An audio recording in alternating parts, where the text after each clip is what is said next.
Hello and welcome to the latest installment of the Communities Summit podcast. We got a special one for you guys today as we dive into the minds of world's first Destiny 2 players.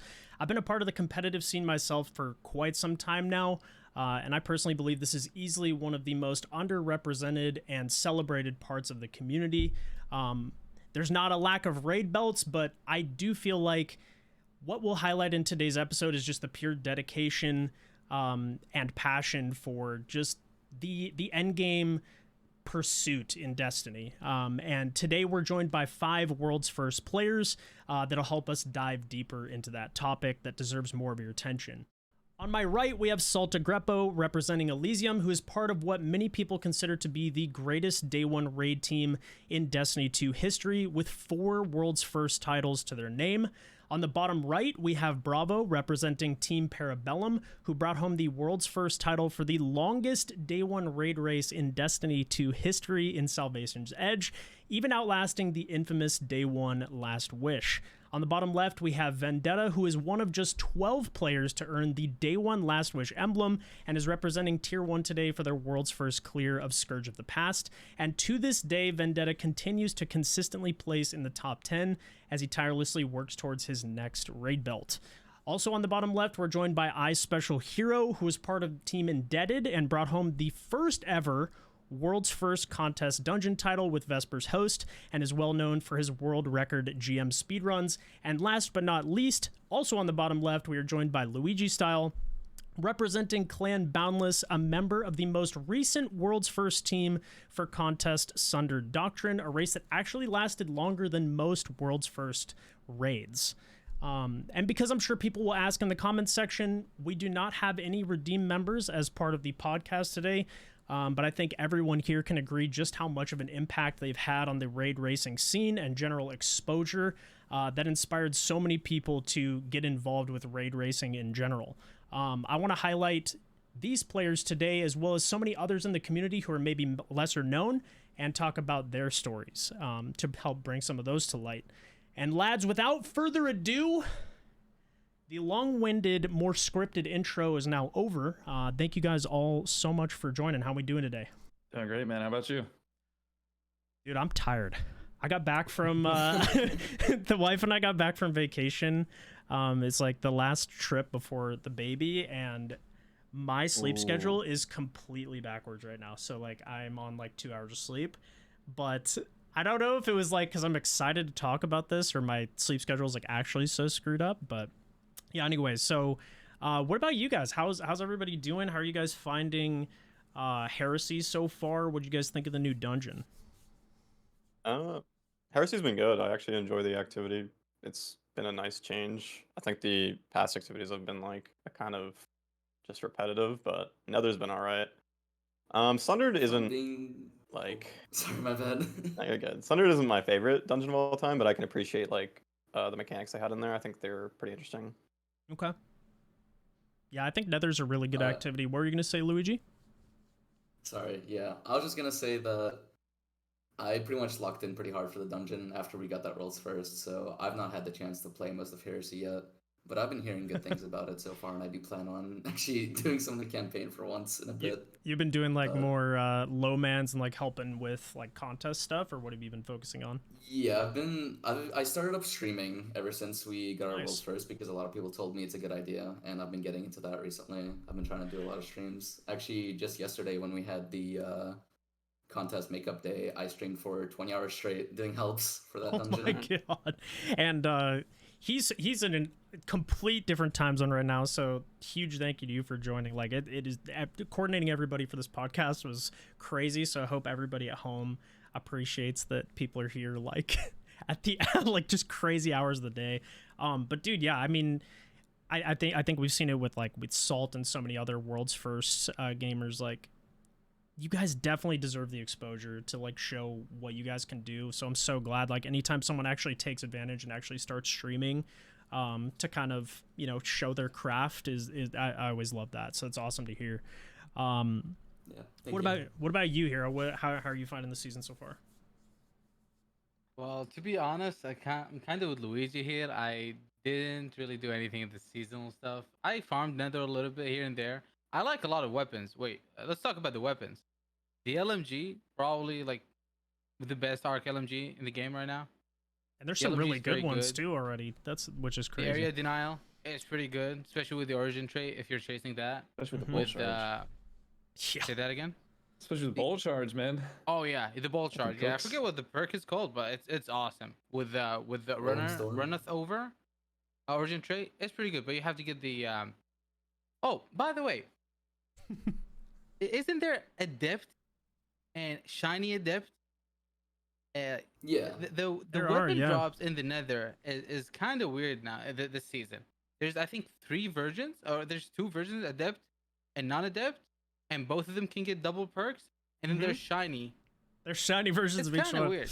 Honestly, It's kind of weird. you know, it reminds me a little bit of Onslaught. Like, and that's one of the things I think I appreciate about this season is there's like multiple layers to the grind. Like the weapons are good. There's some new perks. I think like the new arc aspects are insanely powerful, which I'm yeah. so glad for because Prismatic's been so strong for such a long time that like it's really nice to have a switch up. I always feel like Yeah.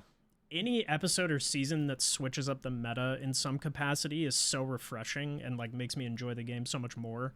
So like new perks like Rolling Storm is amazing, and you know obviously like Bolt Charge is just insanely powerful. So I think that's been really cool. What are you gonna say, Vendetta? How you liking things so far? Pretty great. I wish we could actually explore the Dreadnought, like the other parts of it, Yeah. more in depth. However, I know people were complaining about exotics. Like usually every single season we get 3 new exotics, right? 1 per class. I will take new aspects over that any day of the week. These new aspects are sick, man. Absolutely. Bolt Charge is crazy. On the I prow would is much pretty rather cool have new too. aspects. Yep. It just opens up so much more opportunities for build crafting than Yeah, new exotic usually exactly. does. It's really cool. And I think a lot of people would agree with you too. Like, you know, to your guys' point, like it just opens up so many new builds with like exotics that maybe weren't super relevant before. Like, so instead of getting 3 that are maybe just kind of dead on arrival, just for the sake of saying we got a new exotic, like now all of a sudden, you know, gifted convictions, like insane. And there's so many other like amazing builds and old exotics that open up and are super powerful with the new stuff. And I don't know, it feels so refreshing to play personally. What about you, Salt? How you feeling about it? I also haven't played the season much. I've been flipping lenses 24/7, so it looks decent though. This is a like, sign compared of to world's other first seasons. players though, man, because like you guys have been in the trenches of the new dungeon. You've been speedrunning, you've been like min-maxing everything. I mean, like that's just who you got. I mean, honestly, at your core, I think what makes you guys so good at your craft. And there's a similarity among all of you that's pretty cool to see. But yeah, do you like the loot so far, Salt? Is there any weapon you've been chasing? The loot is pretty good. I like Era Denial GLs, so I mean the new seasonal one is good. I haven't Yeah. used it much, but I know it has good rolls. Mm-hmm. Outside of that, I'm not sure. I know the exotics aren't too good, like the weapons. They're all kind of meh, unfortunately. Yeah. But What about anything from VOG, like craftables you guys been chasing? Oh man. I mean, yeah. Oh man. Oh, come on. I'm No, setting you guys up with Sniper, home run best questions rocket. here, man. But they cooked with VOG. They really cooked. I mean, who thought we would power creep supremacy? Yeah. Like, Yeah, I what? did not think it would be possible until we got those Predator rolls and that Origin trait as well. And it's actually Apex. insane how far Origin traits have come Oh, yeah. since their inception. Rockets. Dude. Elemental honing. Like what?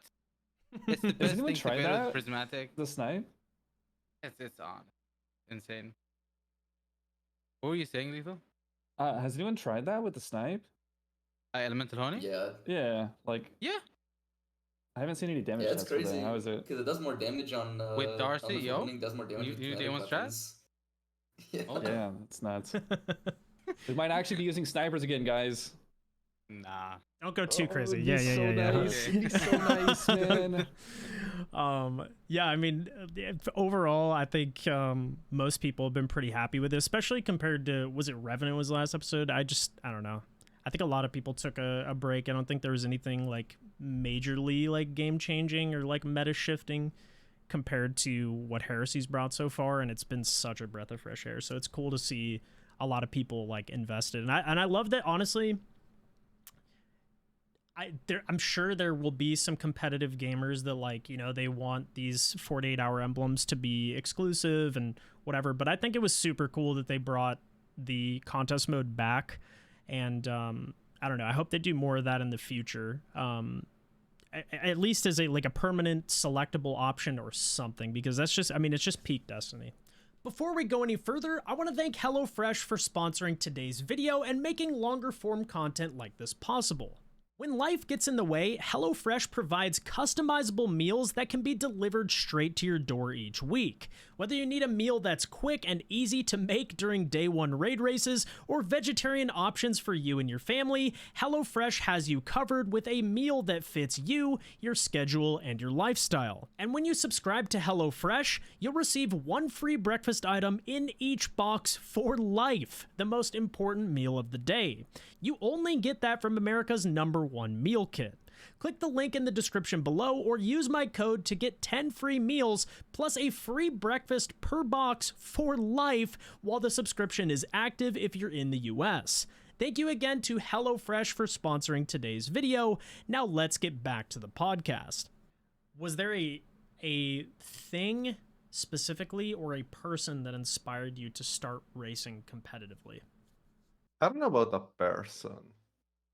Like, I used to watch like a lot of Gloods and Vendetta stream, but I don't know. I just wanted to race because racing was cool, right? So I wanted to do it if I had the opportunity, and the opportunity for me was swapping to PC because I really don't think you can play competitively on console. So like, for me, the switch was just, okay, I'm on PC now, I can actually try. Let's find a good team. And that's not to say that there aren't... No, that makes sense. And that's not to say that, like, there aren't good teams on console, because there are still some who cleared top 100, which to me is insane. Like, it's just... I mean, honestly, it is just a hardware limitation of, like, being able to swap loadouts quickly or load encounters quick. Like, you're just at an inherent disadvantage, unfortunately. So I don't think for people watching at home he meant anything, like, negatively by that, but, like, it is... I mean, it's just like... You can be good on console. You probably can't be as good as you could be with mouse and keyboard. It's just faster, like in PvE. You don't have weird aim assist on the wrong targets, like. And on top of that, though, even if the difference is minimal, it's also way harder to find 6 people on the same level on console, like at an high level. Because if you are that serious, you probably are on PC. That is fair. So yeah. That's probably the main aspect of it. Yeah. Bravo, what about you? I'd say it probably would just be my clan at the time of like around VOW. Like I said, I kind of stopped playing other games as competitively as much. And my clan had like a few decent day one teams, and I just like saw what they were doing. I got really interested in doing it. And yeah, and it kind of just went from there. Found a solid team and just started racing. Cool. Luigi? So for me, I think the sort of event that kind of got me into taking the game that seriously was getting Solo Flawless Rooted Nightmares back in the season that it came out in. Because I remember at the time, I had absolutely zero confidence that I could do something like that. Like, I'd done Solo Nez, I'd done, Solo Explicator, and I was like, I don't think I can do these encounters flawlessly, but I'm going to try. And there was like a week or two left in the season at the time. And I managed to get it knocked out, and I was like, oh my god, maybe I should actually do something in this game. And that, coupled with the fact that I had joined an actual clan full of like-minded people at the time, just like propelled me pretty much. I managed to get into a day one team with people from that clan, and the rest is history, I guess. That's awesome. And that was when, I mean, no, not to say Solo Flawless Rooted Nightmares it was ever easy, but I think there's been seasons where like the artifact mods benefited people more. And I think that was when it was like super new, right? Like you did it like right after the raid release, or when did you do yours? The Starfire season. Dude, that was back before strats were like super crazy min-maxed and like everyone knew exactly where to stand. Like that was tough. You know what? I'm gonna ego everyone. Everyone who did it after Season of Defiance is a noob. Damn, and he means that. No, honestly, it's one of those things I feel like with any, and it doesn't even have to be like a solo raid or even a solo GM. Like, dude, start like with your first solo flawless dungeon. Like that's where I feel like a lot of people kind of start getting that itch to like push themselves a little bit, and that feeling of like earning the emblems and things, like it all stacks. So if you guys are like, oh dude, they're just talking about things I'm never going to be able to do, everybody starts in the same like that's exact same mindset. They're like, I mean, Luigi even said it, he's like, there's no way I'm going to be able to do this. But then you do it and you're like, holy shit, I'm actually like capable of doing some crazy stuff. And you start to build confidence. I mean, that's what leads to improving at the game, like just one step at a time. Yeah, that's pretty much where I started out with solo dungeons, and then I think after that, the path that I took was I did a couple low man raid encounters, not like full raids or anything, but I was doing like low man boss checkpoints, and like like trio oryx, duo oryx, stuff like that, and that kind of set me on the path as well. Yeah. Hero, what about you? Okay, I have a weird story, but what kind of inspired me to start racing kind of competitively, quotation marks, because there's also a lot of barriers, and like competitively for me back then was not necessarily getting worlds first. It was just getting the day one completion, right? Because that was the barrier for me. I was like, okay, I played King's Fall day one, D1 King's Fall, not D2, and I just hated the fact that our group did not go past Dota. It was like we were just stuck. After Golgoroth, the group disbanded, and I think from then I was like, I'm not playing another day one raid without people who like somewhat care to at least finish. Yeah. I mean, that started it. You are saying so many things in this podcast where I'm like, dude, there's gonna be so many people listening that relate so closely to that, like where they're just like, I'm so sick of people just quitting. Like they say they're gonna commit for the 24 hours, and then you get like 12 hours in, they're like, nah, I'm done, or they're frustrated and they leave, or all of a sudden they need to pick up their mom from the airport that they didn't tell you about, and you're like, what the what? So I'm sure there's so many people at home that relate. What about you, Lethal? Literally just the first day one that I did, which was King's Fall in D1 as well. I didn't do Vogue, I didn't do Crota, because I actually sold the game back then. Like, I played it on launch, but I wanted to play MCC more than anything, like Halo Master Chief Collection. Yep. And that came out like right after, and all my friends didn't have Xbox Ones yet, so I was like, I'm not playing Destiny with any of them, so I'm just gonna sell this and play that. Came back, ran into all the tier 1 people that I knew from Halo. Gigs happened to need a 6th, and I had no idea that people even did any type of racing for that, so they picked me up for that. And then after doing that first one, I was just hooked, like I said earlier. Yep.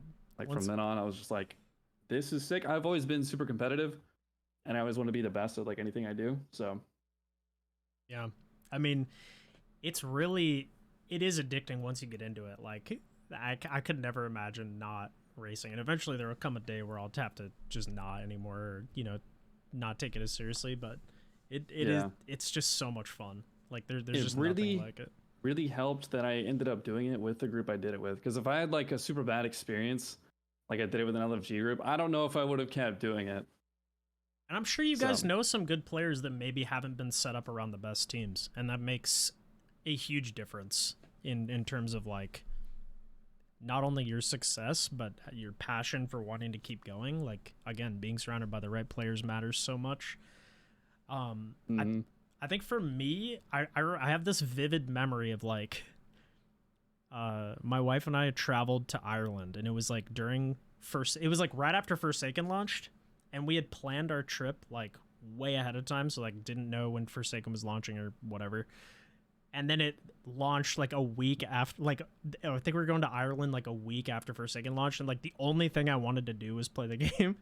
And but like I wasn't like a tryhard or anything. I was still like relatively casual. And I just remember in Ireland at like literally 4 a.m, like watching Vault for the Last Wish World's First Raid race, and literally staying up all night watching that. And that was crazy. Like that was the moment for me. It was just like, dude, I remember watching it, and all these teams were stumped, And then when someone finally got through, I think it was Ninja's team got through, like through just pure RNG. Like they had no idea how the encounter worked. Yep. Yeah, like I don't know, dude. I watched that race, and this is actually going to tie into a subject we talk about a little later.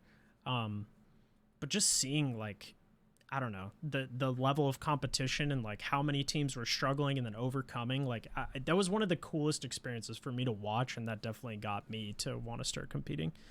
But yeah, so the next question's going to be, how much prep goes into world's first racing? So this can be, a lot of people will read this and be like, oh my god, they bounty prep. No, I'm talking about like finding, obviously, like, you know, doing that more monotonous, like bounty prep does matter. Less so nowadays because we have 10 days in between and it's not as high of a power climb anymore. But obviously for like artifact XP, but I'm talking about like finding the right teammates months ahead of time, like maybe, you know, prior to you guys finding your teams, if you need to replace someone on your team because they can't run. I'm talking about, like, a lot of people don't realize how much practice goes on behind the scenes of like working on communication, practicing on underleveled content, studying the sandbox, DPS, rotations, like what's going to be safe in a day one, what's going to, you know, GLs might be cracked, but if you're dying in a well doing damage, like, is that actually worth using? Practicing communication, studying like upcoming patch notes. Like there's so much that goes into actually being prepared to compete against the best. So I'd be interested in hearing from you guys, like, what is the most important part of prep for each of you when you're going, you know, leading up to a day one? How many months ahead of time are you guys practicing? Or if it's months, if not weeks? Salt, let's start with you. I mean, we go to Cali the day before and we're like, all right, let's test those couple things. We really don't do anything crazy. Like, we play with each other a decent bit, I guess. Not even necessarily on Destiny anymore, though. Like, I don't know. I guess I play with Obama pretty often, right? But not everyone on my team plays Destiny a lot when there isn't anything to do. Yeah. So, I don't know. We're kind of past that step. You guys have also Maybe that's been not a good together thing. for a very long time, though, right? So you kind of know each other's playstyles, personalities. Yeah. But you guys still play together a lot, it sounds like, even if it's not on D2. Yeah, it's like we can run, I don't know, like a raid or a master raid, master dungeon like the day before, but that's probably about it when it comes to like practice. But we just do that like kind of for fun. It's not really necessary or anything like that. Like, yeah, we do always have this like, I want to say 8+ hours discussion the day before any day one, where we just discuss things. We make sure we're on the same page.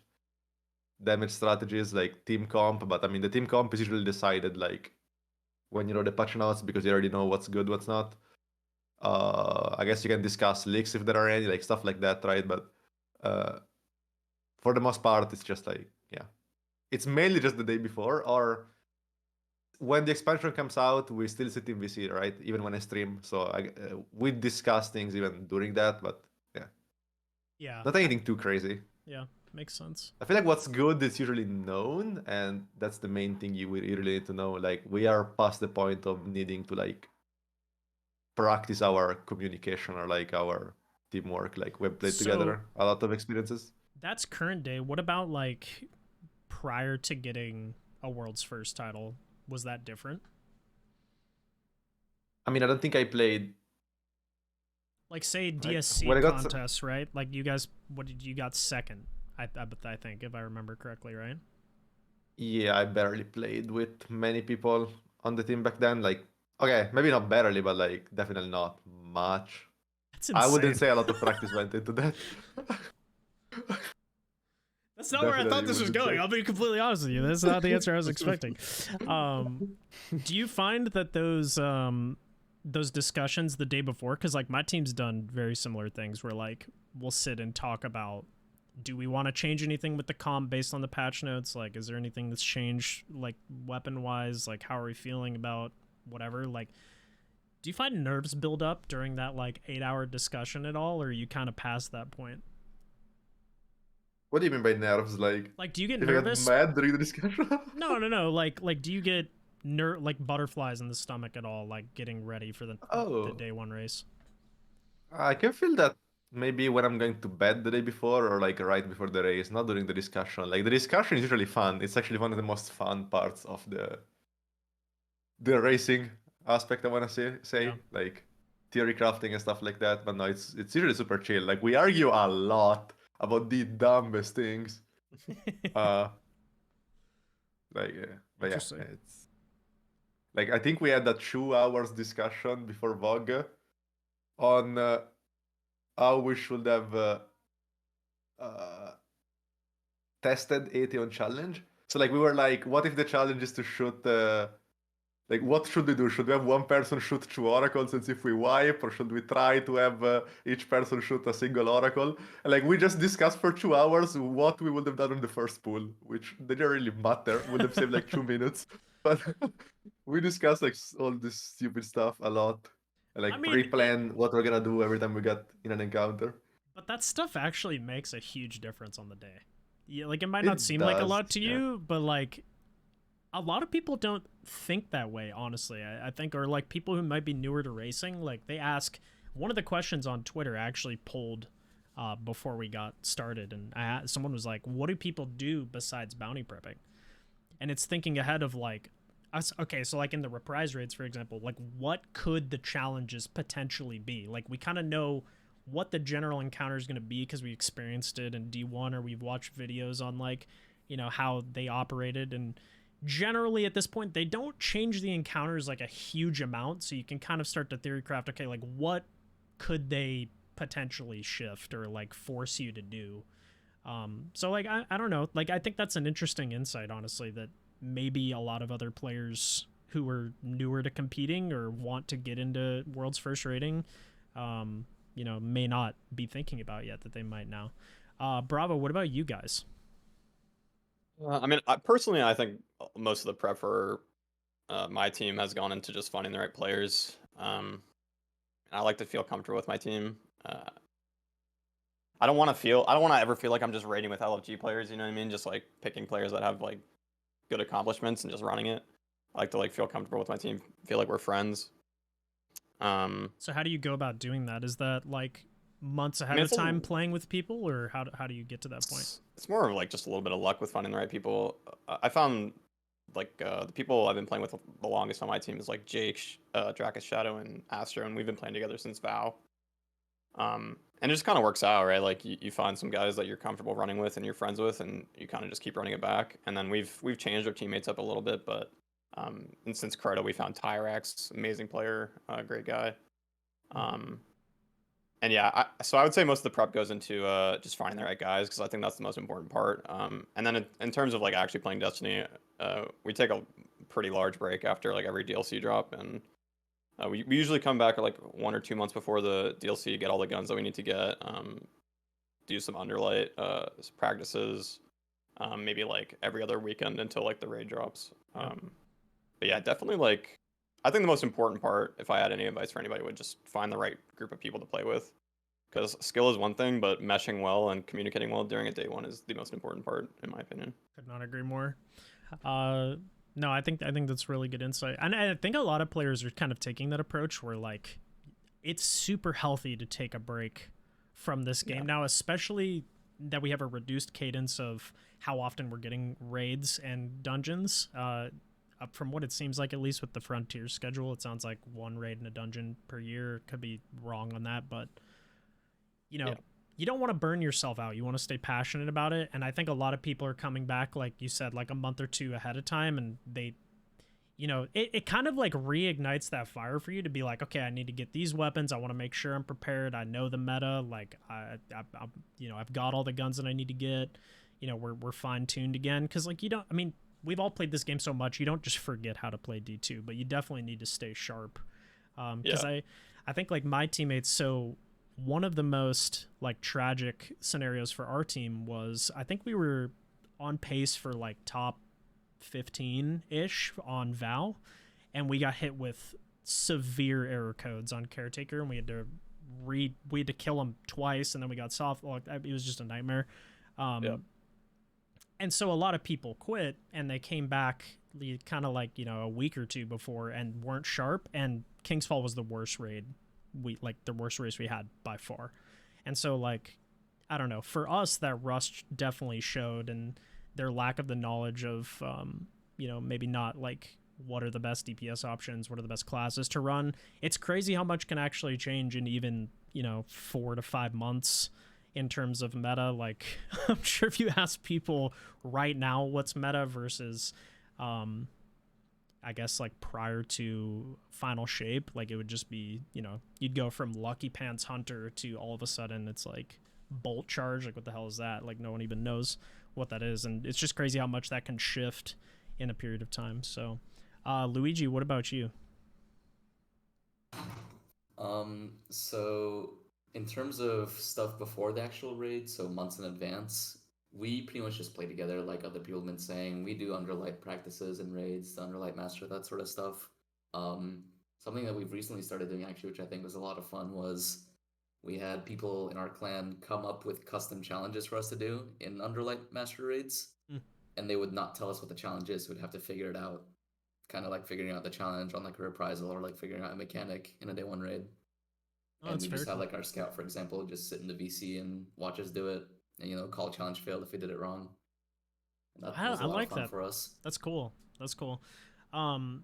So when you guys talk about like underlight activities, because like some people at home may not know like what that means. So like you guys are talking, because we don't have contest as a selectable thing, or like certain master activities that you want to run may not be in rotation.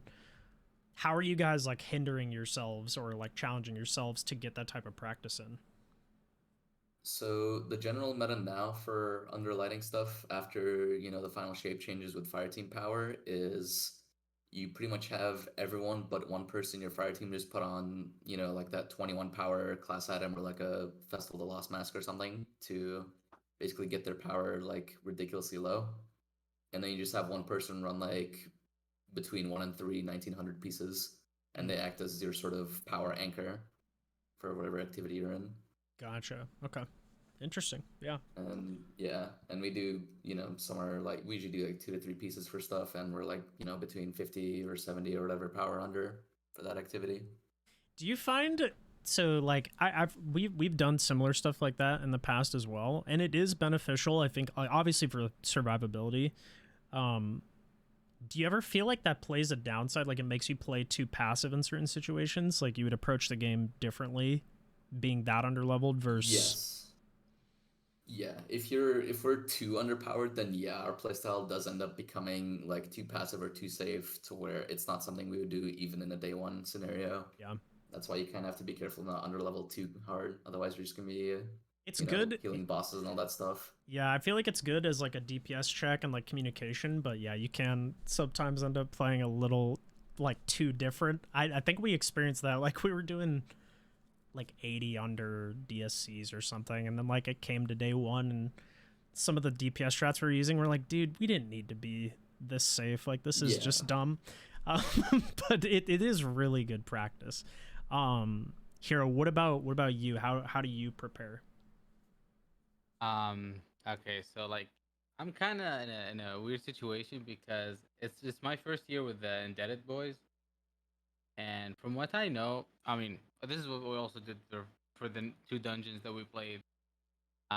We don't really practice a lot. Like, we do 1 master dungeon the night before, just to like somewhat say to ourselves that we're testing stuff. But most of them are usually the build that we already run. Because okay, we have specific classes for everyone, and this is the class that, like, for me, I'm a Titan, right? And like for my other teammates, some is a Warlock and some is a Hunter, and this is the best they can offer to the team playing that class. So we have them in their class, they're locked, unless obviously the encounter absolutely needs someone to swap. Some players are just locked to one class, and so is there an encounter that comes to mind before you move on from that point? Is there an encounter that comes to mind where you guys had to swap? Not really. No. Interesting. I mean, Witness, if you really want, but I wasn't with the Indebted guys. But Witness, yeah, a lot of people has to be on Hunter with Still Hunt, otherwise, The other one that your chances of clearing is not that much. yeah, that the damage was tough without the Still Hunt for sure. I would say I think Crota Crota. with Wells, Crota, yeah. maybe. That was a tough one without People who had the three right Wells comp. are much easier. Yeah. Yeah. Yeah. Yeah, but like, yeah, we don't really do that much prep. We generally play at least me and Tides play the game a lot. We both like do max triumphs, and we keep up to date with the twids and all that. We read it.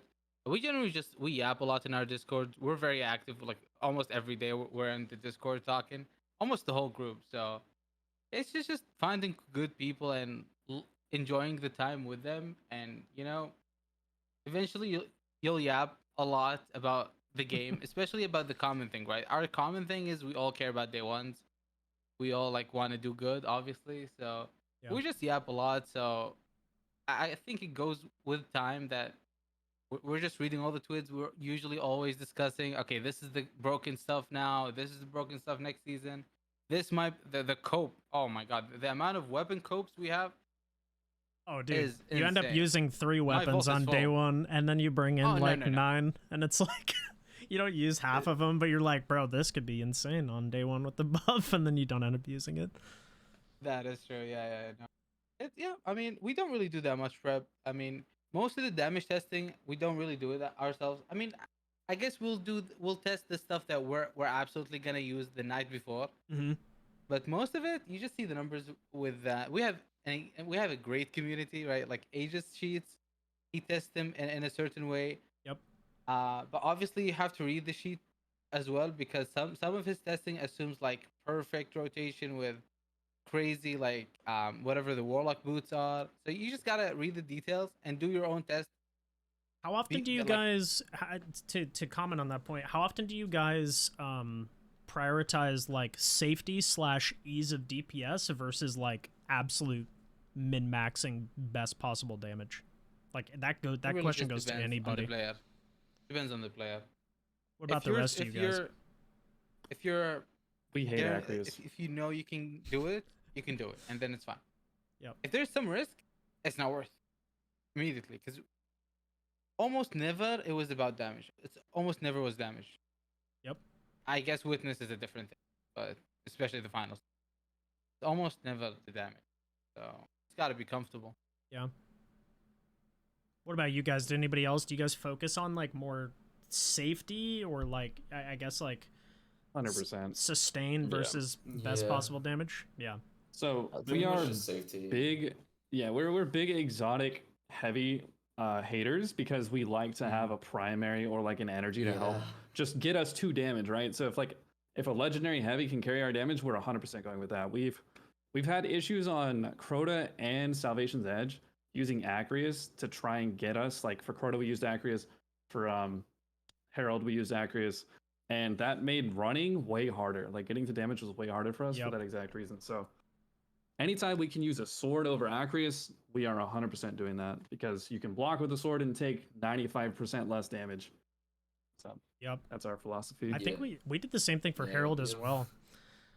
Was sorry, Luigi, I'll let you chime in just a No, second. no, you're good. I think we did the same thing for Herald as well, because like I think one of the hardest parts was you needed to be on the plate as some of those ads were spawning. They hit like absolute trucks. Like, dude, you could like insta die on some of those plates. I swear to God. So like we started prioritizing like machine guns for ad clear. I think we ended up still hunting a div bubble like on Herald, and just had someone with like our div user on Song of Flame, and just like tanked the shit out of the boss, and just div bubbled him the whole time. But like to your point, yeah, like we freed up our heavy slot to be able to just get to damage, which so often is like one of the hardest parts of contest rating. Is a lot of people will restrict themselves to like a heavy GL, or like you said, like Acreus or something, and then there's so much stress on the rest of your loadout to perform and just to get the damage, that a lot of times like there's no point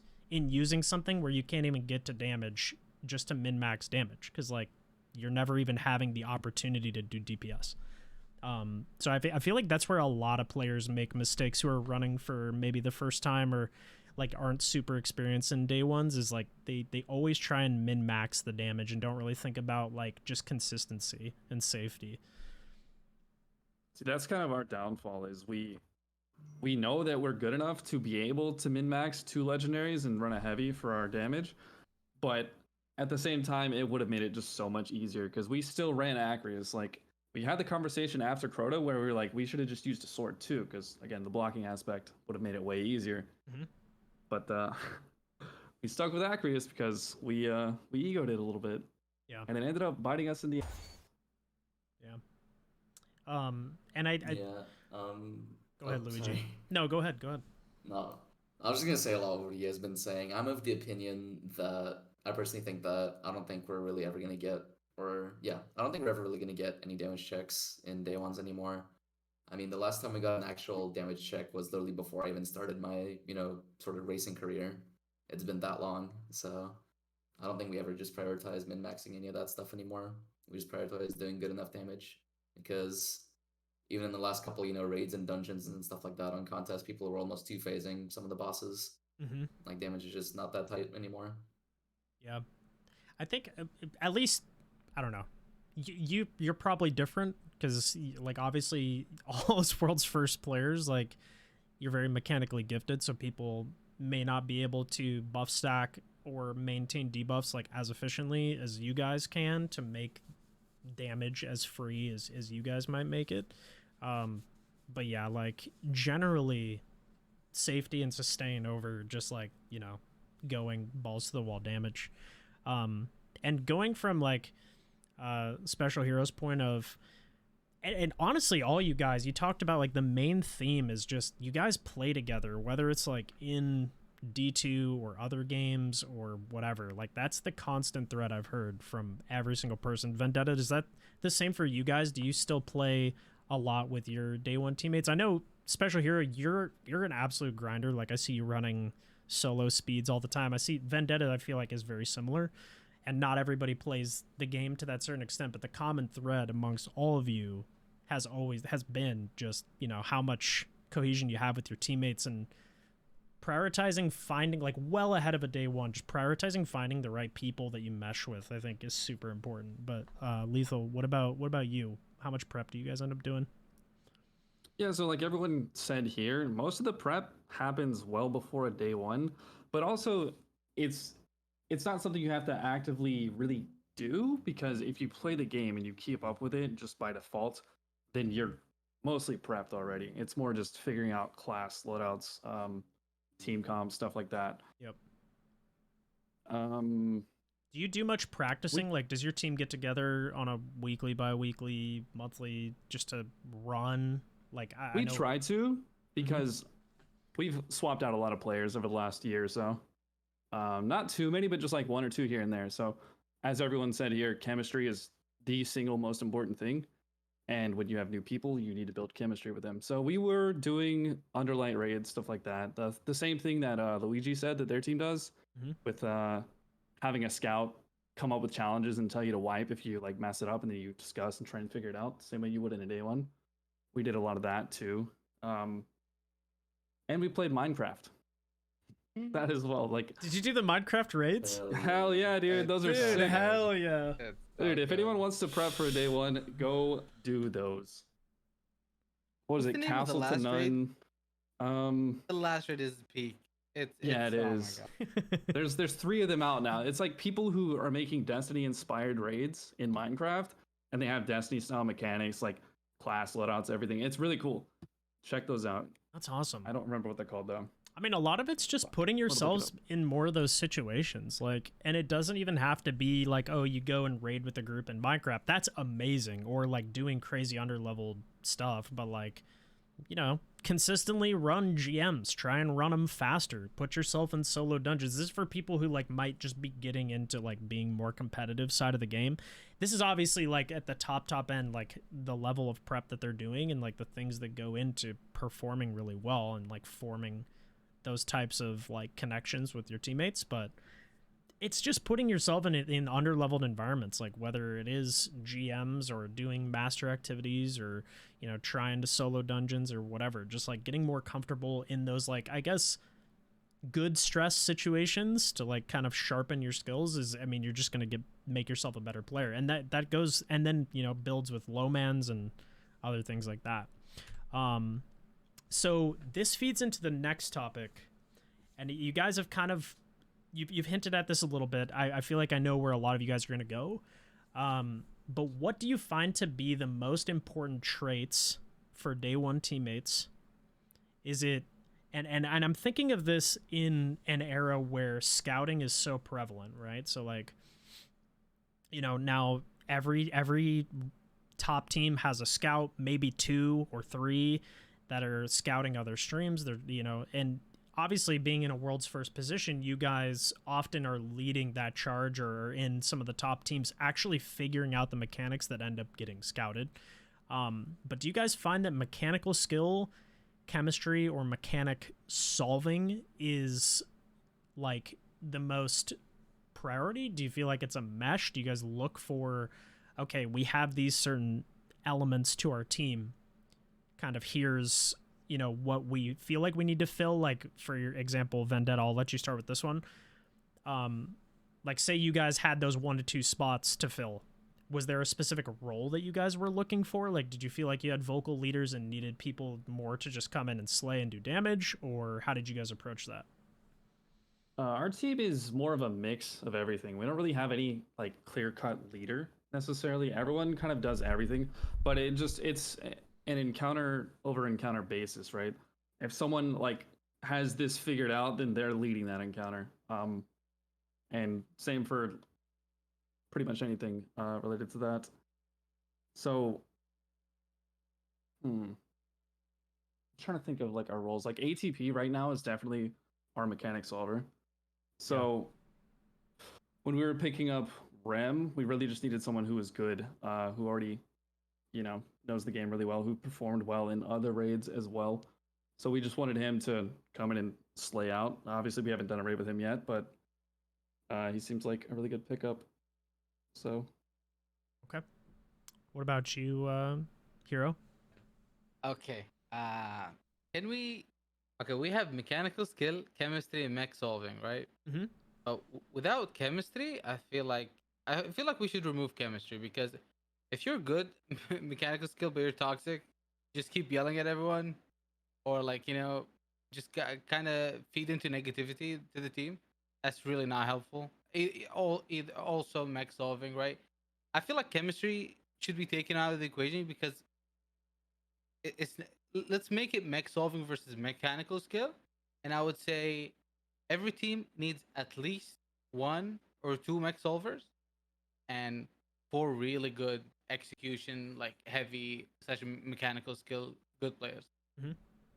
Because chemistry, that's important. That's important regardless. If you're just gonna keep feeding negativity to the team, you're shooting yourself in the foot. You're trying to run a marathon, but you're shooting yourself. So I mean, how does that work? I hear what you're saying, and I agree with you. Like but I guess like when it becomes like when there's a wider gap. So like, say for example, Lethal and I get along really well, but he's not gonna pick me over Rem because we might have like a better like chemistry. You know, like I'm not you know, Rem's an amazing player. And, you know, he's not just going to purely pick me over, like, on chemistry is what I'm saying, I guess. So, like, it does have to be a combo where, like, you mesh with that person, but they also fill, I feel like, some sort of role in that capacity, I guess. Chemistry is obviously a given, because you're not going to, you know, recruit someone to join your team that you just clash with. And exactly. There have been teams where, like, I've seen, like, top teams where, like, they will stay together for a while because maybe they placed well, but then maybe they start to butt heads and it doesn't work quite the same way that they were hoping, as it, you know, maybe the first raid that went decently well. But yeah, I mean, it is interesting. So you're saying two mechanics, mechanic solving people, and the rest can be more Yeah. mech solvers. Does anybody else disagree with that, or are you guys kind of aligned, or do you kind of just more freely flow of like, as Vendetta said, like you don't really have defined roles, just whoever figures it out kind of leads the encounter? Anybody can jump in on that. Yeah, I mean, I think every team's like different slightly. I also think like every team has players that are just strong in certain areas. But I think like all the best teams should have players that can step up and like communicate effectively for like mechanics. I've seen in like VODs and all that. Like every team that's won has had people that just like step up, even if that's like not their main role, Mm-hmm. and just start leading when necessary. So Yeah, not a defined mech solver is what you're saying. Like kind of anybody would have the confidence to do that. More like I think there can be defined mech solvers. That's not an issue. Like I said, there's some people that just are straight up better at like mech solving. It's just like it comes naturally to them. They're smart. Yeah. But I do think it's important to have people on the team that are versatile enough to where they could step up and mech solve. It's more like me for example, I'm not like expected to be an amazing mech solver. But I've had my moments. Other people have had their moments that aren't like typically expected to mech solve. For sure. So I think you just have to be capable of like paying attention and making sure that you're understanding the encounter and solving and speaking up when you can. I would just say like the one thing you don't want to do is just be completely useless on that front. Yeah. At least try to follow along and try to give input if you can. Yep.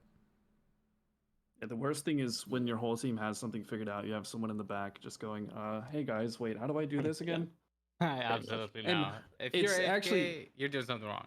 Yeah, it's annoying to hear that, but also it's good that they're asking before they cause a wipe too. Exactly. But still, you just don't want to hear that question because it kind of puts everyone on tilt very slightly a little bit. Like obviously, no one's gonna full tilt over that, but I think it's, like it's something you don't want to hear. if they do, like do it early. It's the people that like hold that in and like they try and be following along for like 3 or 4 wipes, and you're like, bro, you could have asked this question 20 minutes ago and prevented so much confusion. For sure. Yeah. Like I know like the second someone figures out a mechanic or like they feel like they're onto something, we pause for like 60 seconds. We're like, okay, explain. Like what did you find? What... I think a lot of people are actually like scared to speak up and say they don't understand for fear of like potentially coming across as like just like a weak link. But it's actually like a very good trait to excuse me, very good trait to like speak up. I was hoping you would and ask say for that. help. Yeah, I think because I think like to your point, a lot of people do not want to be that person, and it's okay to be that person. Just do it early. Don't like speak up early every 100%. time. Yeah. What about you, Salt? I think. Or no, go ahead, Luigi. Sorry, go ahead. I was just gonna agree with what that was saying.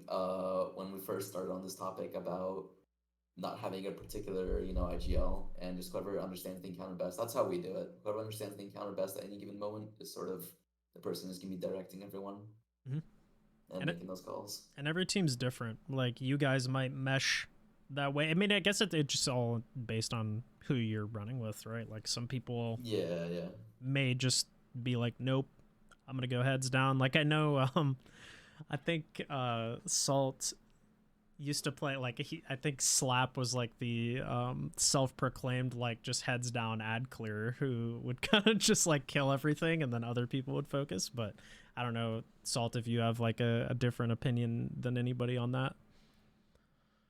I mean, like regarding the question, I would still say the most important thing is mechanical skill, but it depends on the raid, right? Because if the raid is easy, then having mechanical skill doesn't really matter if you just don't figure out the mechanic and someone else does, right? If the raid is hard, mechanical skill is by far the most important thing, because even if you can't solve mechanics, you're probably gonna scout them, and even if you're 20 minutes late, if you play better, you win, right? I mean, So- the background of this, That's the a very good background of point, this image is some of the most mechanically skilled players that I've seen, like Grain Golf and Rowan and those guys. Like they were insane on the day for Rooted Nightmares, and they I mean, it was like under 2.5 hours, something like that. And they're nothing against like their problem solving. They're amazing players. They've finished really high multiple times, but like they were, they had been speedrunning as part of Luminous for a very long time, and like Selimar and all those clans, and that raid was like tailor made for them. Like they just, it was mechanical skill. You know, there wasn't, I guess, like crazy damage checks or like things where I think Salt, like you guys, you execute so well on when an encounter like really pushes you to the limit of damage or survivability or something of that nature. Like I feel like your team has always adapted so well. Like once you understand what to do in an encounter that's relatively complex, you execute and you guys get it done like in very few attempts, which I think separates a lot of teams. And then like there is the mechanical skill. There are raids that favor that, especially in the scouting era where, you know, if you're just insanely good at the game, you know, this was a totally different style of raid where they executed, they got it done, and boom, world's first in like 2.5 hours. So that's just, I mean, yeah. Yeah, but I mean, obviously that's true. But Ron is one of the examples of a raid where I think mechanical skill matters less. Like it helps, but you don't win Ron by being good. You win Ron by figuring it out fast. Because everyone clears Ron once you know what to do, kinda, right? It's so it was actually like my example is actually kind of the opposite. Oh, really? Like, Okay. like I think if you're the best at mechanic solving, that still doesn't guarantee that you like win a mechanic heavy raid or a raid where it's important to figure out things quick because you can just get unlucky and not figure out a mechanic. While if the raid is hard and everyone knows what to do, then if you are better mechanically, you win. So like, I think one of the true skills is more likely to win in the type of raid that it benefits from. I don't know if that made sense, but like, I could see that's that. due to the scouting meta, I guess.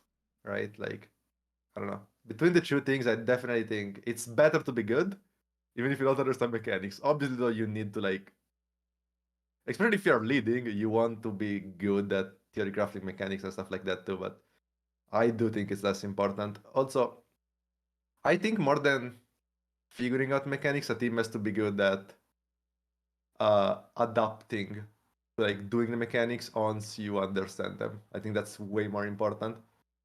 Like as soon as the mechanics are understood, everyone needs to be on the same page. Everyone needs to be able to like do the mechanics, right? Like yes, we do have some players that are more vocal, some players that tend to coordinate, like maybe me and Quads. But there shouldn't be an issue if I don't pick up a mechanic right away, someone else does, and they do it while I add clear, right? So yeah, I want to say that being versatile with mechanic is important more than like being the first person to figure them out. Interesting. Yeah, I mean, I think that's where a lot of the teams get gapped in these types of races is like they'll figure out the mechanic, but then, you know, maybe they don't adjust one or two. And sometimes it's like really small adjustments. Like they just may not make the necessary change, like swapping a character or switching your DPS loadout, where you stand for damage, like whatever. I don't know. And it could be like stubbornness or like not being, you know, wanting to change things up because you're close, and then all of a sudden, you know, you're 10 attempts deep and you've lost an hour on a lot of other teams. Whereas like, do you guys find yourselves like when you're close on a mechanic, do you keep things relatively the same, or do you guys try and like micro adjust to kind of put yourselves over the edge relatively quickly? That goes to Like, anybody. Could you repeat the question? I'm sorry. So like, say for example, you guys are really close to beating an encounter. You figured out the mechanics. Are you guys hesitant to change strategies or like switch up a weapon or like where you're Only if DPSing damage from? is not working. Okay. Only if damage is not working. If damage is working, finish it. Obviously, because you know you've got the damage, and I'm assuming you didn't die that much. So, I mean, you just need to complete it, right? Yep. So like, say I you mean, fail a final stand at like Rolk or something. Are you guys changing up, or are you staying consistent with what you were running before? it depends why you failed it. Like if Depends you why failed you it failed. because two Yeah. people died, then you can probably stay the Do you same. have the I mean, damage or no? Yeah. I want to say we do make like if you're talking about loadouts, we do make adjustments even if things are working. Like if I'm like, okay, Heroic Final Stand is tight, we have 3 Warlocks, we can kill anyways if we have 3 Wells, but why wouldn't one of them go Nova? Like for example, right? Mhm. There is nothing wrong with changing if you think you can improve your chances without hurting other aspects, right? Uh, I don't know if you also meant the question though, like mechanics, like if you're doing mechanics and they're working, like we tend to keep the same people doing the mechanics if it's working. Like we don't tend to switch that up. If there are issues, then sure. But Yeah, I guess it was more related to like damage and that sort of thing, like min-maxing damage to make sure like you said, like swapping a super, or like having those conversations about like, oh, do we keep the 3 wells for safety on Rolk, like just in case someone dies, or do we swap to a Nova to make sure that final stand is absolutely not an issue? I think the mechanic, like keeping people consistent, is so important, because trying to like communicate that on the day, you're just going to waste so much time trying to get people up to speed on something you might understand. So I totally get that. Okay. I want to point out though, it's good. Like if you're doing a mechanic that other people aren't doing and you're doing it well, you should probably keep doing it.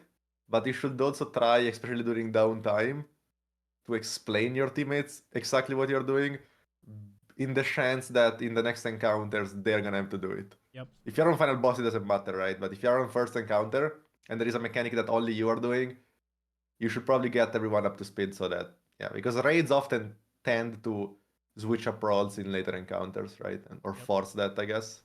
So when do you have those discussions? Because I know a lot of teams are like hesitant to stop and discuss. They just want to like learn as much as they can before wiping or whatever. So like, when do you guys normally do that? Mainly wipe screens, I guess. It depends if we need to discuss something else or not, I guess. Okay. Mainly wipe screens. Interesting. Or when the encounter is starting, like the first 20 seconds, there is often just ad clear, nothing going on. So you'd be like, and are you guys always like describing how do you determine how vocal you need to be on like what you're seeing? Is it like if there is clearly something to interact with, you guys are like kind of talking about it as you see it? Do you wait for the wipe screen to make those kind of calls, or like, as I did this happened sort of mentality? Like, are you guys like pretty vocal about that? I mean, it's again, depends if other people are discussing other things or not. Depends how far you are into the encounter. Like on Salvation's first encounter, as soon as people start seeing like the plates and the signal sending back and forth, you're gonna communicate that, right? But then we also spent a good bit of time trying to understand what exactly made the glyph close, right? Which was waiting for the signal, then stepping on the plate after you shot it. Like we discussed that quite a bit because we wanted to make sure to understand how it worked, and that really paid off because on Herald then we knew exactly how to do the mechanic, right? Yep. Yep. Uh, Makes I guess sense. it's anytime there is any downtime, no one is saying anything. Like you can definitely discuss and be like, "Yo, by the way, this thing works like this for future reference." Like nothing wrong with doing that. Yep. You just don't want to like obviously talk on top of other people if they're giving important comms, but Yeah, that's just common sense, I guess. I don't know. it's a delicate balance because you don't want to like congest communication either, and then like people are talking over each other, and yeah, I totally get that. Does anybody else have anything to add before we move on to the next question? This will be a little off topic for what's just being talked about, but it's gonna be on topic for like the actual question, I suppose. But I think that the raids nowadays, especially with how people are talking about like, the scouting meta and all that stuff, whenever any team figures out anything about an encounter, it's usually just going to be relayed to every other team, which is why I'm a big believer in, mechanical demons and people who can execute super well, because solving just isn't as important as it used to be with how information gets passed around these days.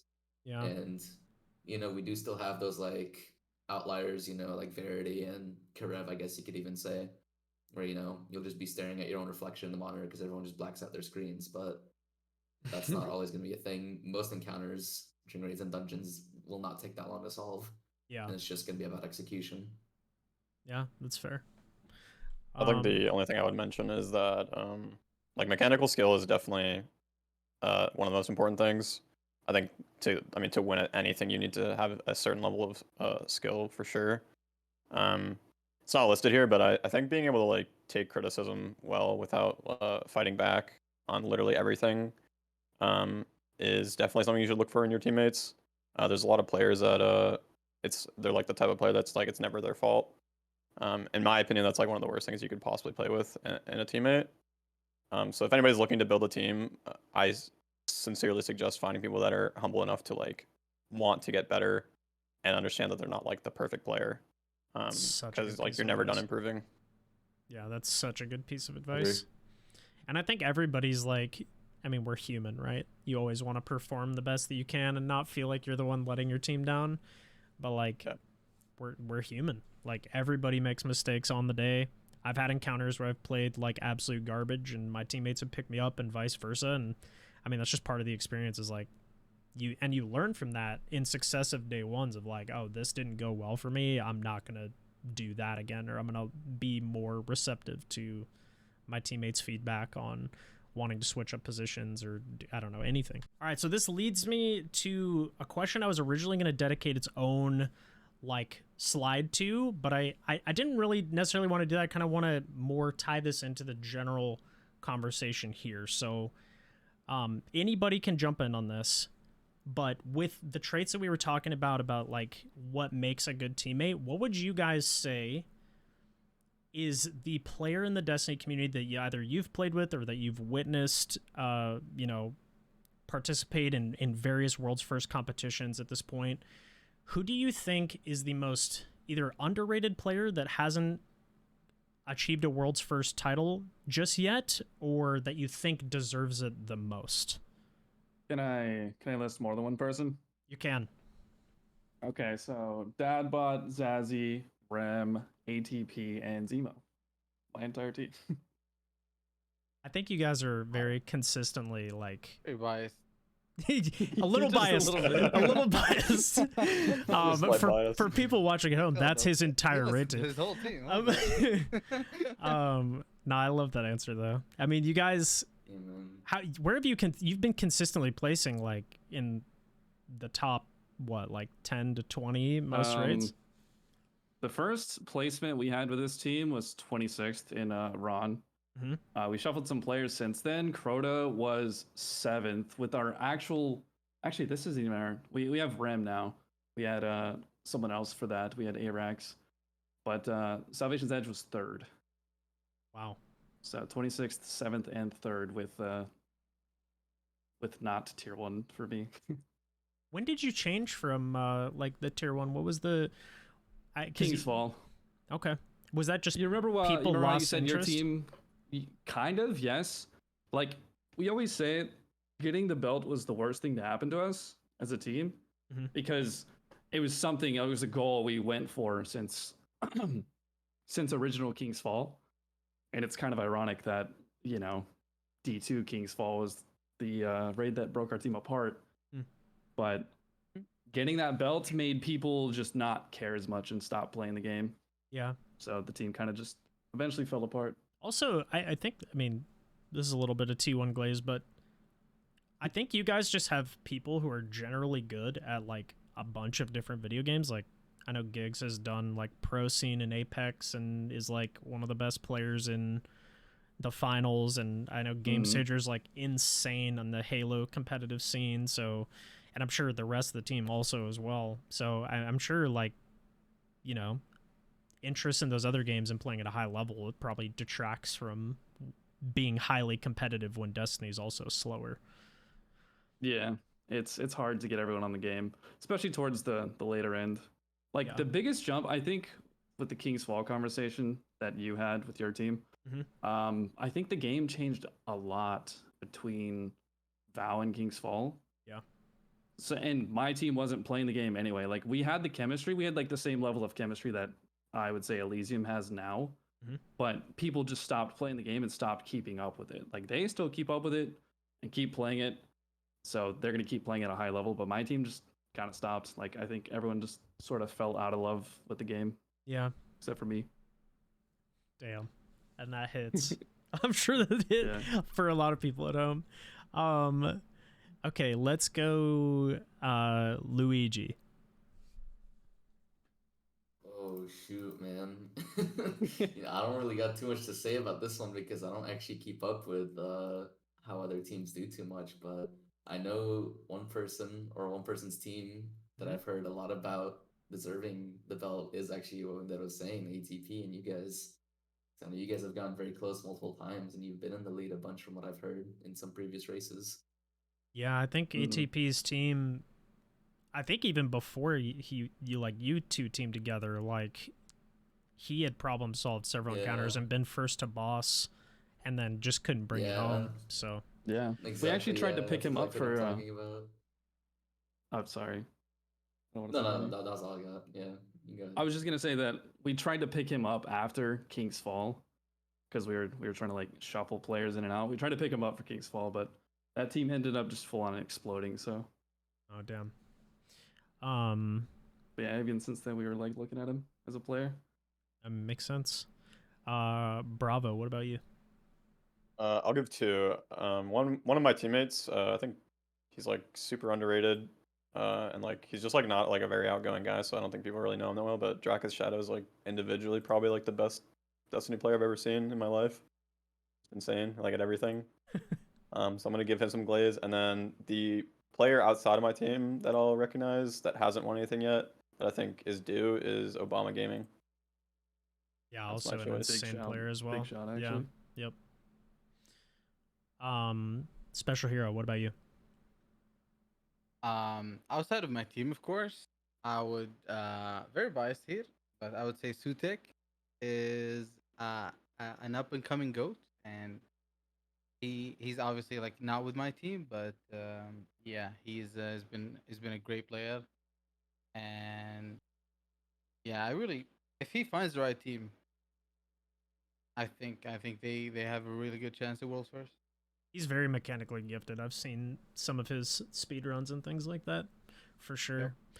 All right, Salt, bring us home. Who is a player or couple that you think will or deserve a world's first at some point that haven't won yet? Yeah, I think I would say Obama. Like I do so many moments with him, like he's insane at the game. So I think he deserves one.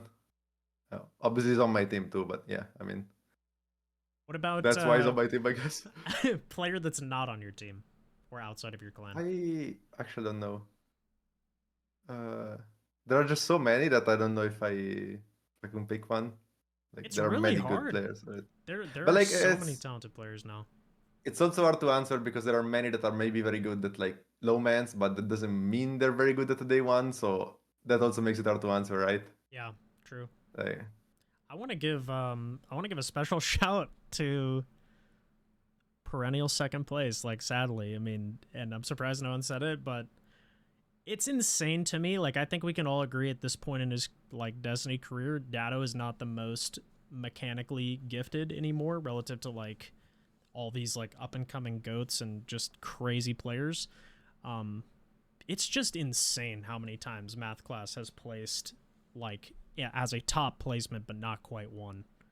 And like, I mean, I think Datto is one of maybe up there with like Lethal and maybe a couple others of like someone that's placed in like every raid, I think, except Root of Nightmares maybe for Math Class was like the only one they didn't. But it's just the level of consistency over that period of time is actually insane. Like when you think about it, because like I know some crazy teams that didn't place on like day one Salvation's Edge, for example, that were like incredibly talented and they just had an off day. And like the fact that they had so many days that were not off days and they were up there in the top 10 is just insane to me. So that whole team's just wild. But yeah, I agree, man. It's tough for Math Class because they've been racing just as long as us, and so they've been for them to not so have a belt close for it. Yeah, it's tough. Which like I'm sure they're proud of their placements, but goddamn, that's just got to be so painful after a while to just fall like just you're that close. But I mean, it's also a testament to how good they are, man. Like it's actually crazy. So as players who have been in the lead position, how much more difficult is it? And like this is a very straightforward question. But I want to highlight the severity of the difficulty of being the first people to solve mechanics. Like, so for example, like Verity or Witness, I think we've all gone through like the Verity hell. Everybody was stuck there for a very long time, whether it's Vault, you know, for Vendetta back in the day, or I mean, honestly, one of the ones that I'm more impressed, which is why it's the background image of this picture, is like the Witness solving like what shape you were gonna make during the wipe animation. Like that, I don't know. There's just such small details that get picked up on over time, and being the first to execute that, I feel like, is so difficult and often overlooked, because the scout meta is so prevalent now. So like, you know, very quickly information will be relayed to other teams, which is why so many of the more casual watching audience often doesn't understand, like, why are they blacking out their screens? Why are they muting comms? It's so unenjoyable to watch. And it's because every little advantage matters so much when you're one of the first teams to figure out a mechanic, because like in something like Verity or Witness, it could literally be the difference of hours between teams figuring things out. Or, you know, if they have access to full comms and all the buffs and everything that's going on, it could be literally minutes before a scout relays that information, and all of a sudden, you know, you have, as Luigi put it, mechanical demons who are executing that at a super high level very quickly. So as people who have been in the lead in these raids, like, how difficult is it truly to be the first to solve those going completely blind? And kind of like, what is your process of elimination to, I guess, problem solve the encounters step by step? Like, do you guys have a set process for that? Luigi, I'll start with you this time. We'll do kind of a random order. Okay. So obviously, since I'm fairly new, I've not been in the lead that much, but obviously we were in the lead on Southern Doctrine when we were the first to get to Karev. And I don't really think we had a specific process to figure stuff out. It's just more of that we are so familiar with how Bungie's sort of thinking process works when they design raid and dungeon content, that we sort of just come up with ideas based on that. Like, oh, should we try this idea? No, because Bungie wouldn't do something like that, or they wouldn't implement a mechanic that way, is kind of how we thought about it. Dude, I've had that mindset so many times of like, oh, they would never design this, has to be soloable, has to be for the more like general audience who's going to do this, you know? Yeah, that's a thing with dungeons as well to think about, is that the mechanic has to be soloable, and that actually influenced a lot of what we were thinking, because obviously that throws so many ideas out the window when it has to be soloable. Right. Lethal, how many times can you recall were you guys like truly in like the first couple of teams that were solving a mechanic, and what's like the most memorable to you? And I guess like what all goes into that when you guys are in that position versus like scouting other teams for intel? So we'll start with Vault, I guess. For Vault, we technically weren't the first to beat it, but we were the first team to solve it. We have screenshots from our Discord of like the locks actually rotating. You know how Lep made that post a while ago showing the lock actually rotating when you dunk the right symbol? We have that from our literal day one in that Discord somewhere. Wow. Yeah, getting that. Obviously, it's much nicer to be the ones to solve it, but that doesn't always happen. Is there pressure on you when you're in that position? Like, knowing that you're the ones solving it, is it more of like you're excited about the opportunity because you're at a point where no other team is? Or is it like, holy shit, we're in this position, we need to get this done as quickly as we can? Definitely excitement more than anything. Like for Verity, we thought we were in first. Obviously, Bravo's team was. We were super ecstatic when we cleared. So we locked in. We were full locked in. Unfortunately, we couldn't figure out test for like 2 hours. So we got gapped there for a little bit. But I think, Couldn't especially with figure how out long what, Verity sorry, lasted. what did you say there? You couldn't figure out which mechanic? Test on Witness. Mm. Trying to make shapes. Shout out to dude ATP. I swear, someone at Bungie makes a new account every day one, and just types the actual mechanic in his chat. This has happened twice now. It happened with I don't know what it was, Crota or something like that. But he read. Sword. Yeah, ATP is crazy. Yeah, what was it? It was like someone in his chat just typed, "Try making a triangle out of the test thing," and he read it out loud in our Discord. And Vandal, our coach, was immediately like, nah. Anyway, moving past that. And then he ended up trying it on one of them, and it worked. And there we go, dude. So that's what that was figured out. I will say, I like out of someone who hasn't achieved a world's first title yet, I would say ATP, in terms of solving mechanics, has got to be one of the most like gifted in the community. That dude is a freak when it comes to figuring out like Yeah, for sure. just the most abstract. Hero, what about you? I've honestly never. I've only been in the lead once, and it's kind of sad. It's only the first encounter for Thunder Doctrine, and I wouldn't call that I mean, that thing kind of makes a lot of sense because you kill the bat, you know where the symbol is, and you connect the dot, right? It feels like a lot like Ron. Yep. So I wouldn't. Obviously, I'm not. I don't have the same experience to say as like Bravo or Salt or like Lethal. 'Cause they've been in the lead in like some crazy like Witness Test, Vault. You know, like that is some crazy stuff. So I feel like they have a lot more to say on that. I disagree. A You know lot what better though? inputs. I think your perspective is so interesting though because it's the exact polar opposite that speaks to the scouting meta. And some people might look kind of down on that, but it's like, so you guys weren't leading at any time in Vespers. Is that what you're saying? No, hard stuck first encounter for a bit because we could not. Okay, first encounter we had some issues with finding out the scanner role. We just never really hugged the wall. I don't know how to say it. We got very lucky at the beginning, and we shot all 4 correctly. In the beginning of the dungeon, there's 5 buttons. If you shoot them fast enough, if you shoot them correctly, you just don't know what the scanner does. Because you know, what does he do? You just shot the buttons, and then what? And we just go in, we're like, wait, some buttons are yellow, some buttons are white. What did we just do? You know? And we just never really cared enough to look at the radar. Yep. And then we figured out, wait, you get close to it, and then it tells you. So where did you guys gap on Oh, boss. on Vespers? We're really good execution team. That's our whole thing. Indebted is really heavy on execution, and once we know what to do, it does not take long. That's going to feed into a major discussion point later. Like why I think so many people like the casual audience, as I mentioned before, like the people who watch at home, like the me from Ireland when I was watching the Last Wish race, right? And like no one was really muting comms. I think Dato's team muted comms. That was like the first time I'd ever seen that. And I was like, holy, that's It actually was the first time it happened. yeah, I think that was actually really like cool because I was like, oh my god, they must be onto something. But like now that everybody's blocking like 50% of their screen, like I've been guilty of it. I'm sure a lot of you guys have done the same things, like muting comms, turning off your screen, blocking buffs and whatever.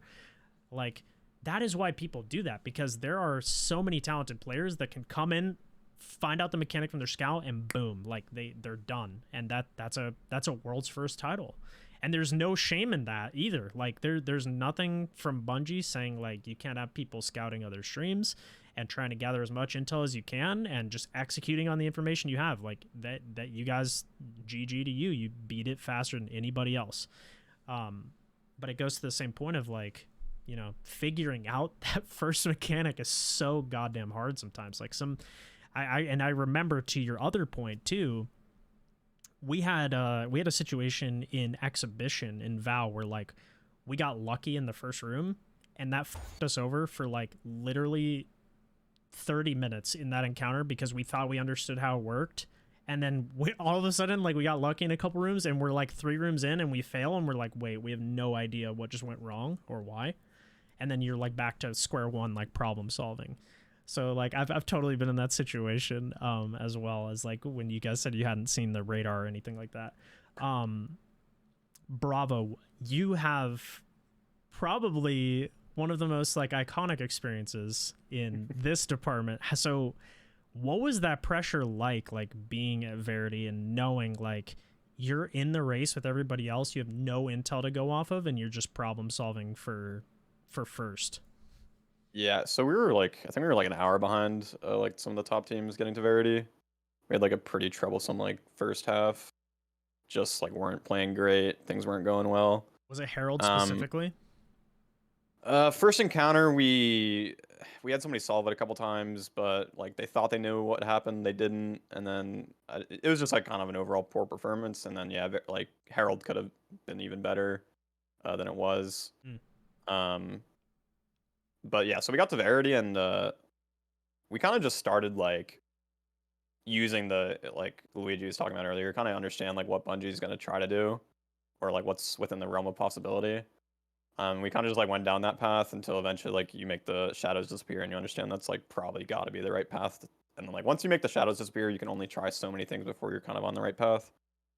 But yeah, I mean, eventually we just got the wall to crack open. I think Ham got through first, and then from there it's just execution. But I'd say like once you complete that encounter, from our perspective, it's more about like it's less about the pressure and more about like understanding that you actually have a shot to win at that point, especially with how hard Verity was.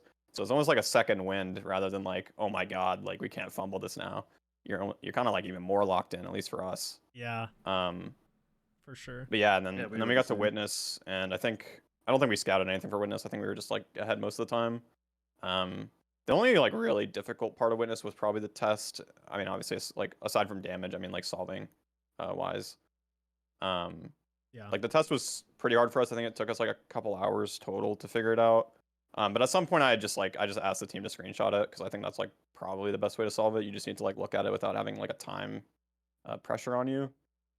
And then like you just start kind of thinking of like what's possible with like the combination or like the layout. And eventually, I just like saw that you could make like a square, a triangle, and a circle with it. And then from there, you're just kind of like home free if you can execute the damage.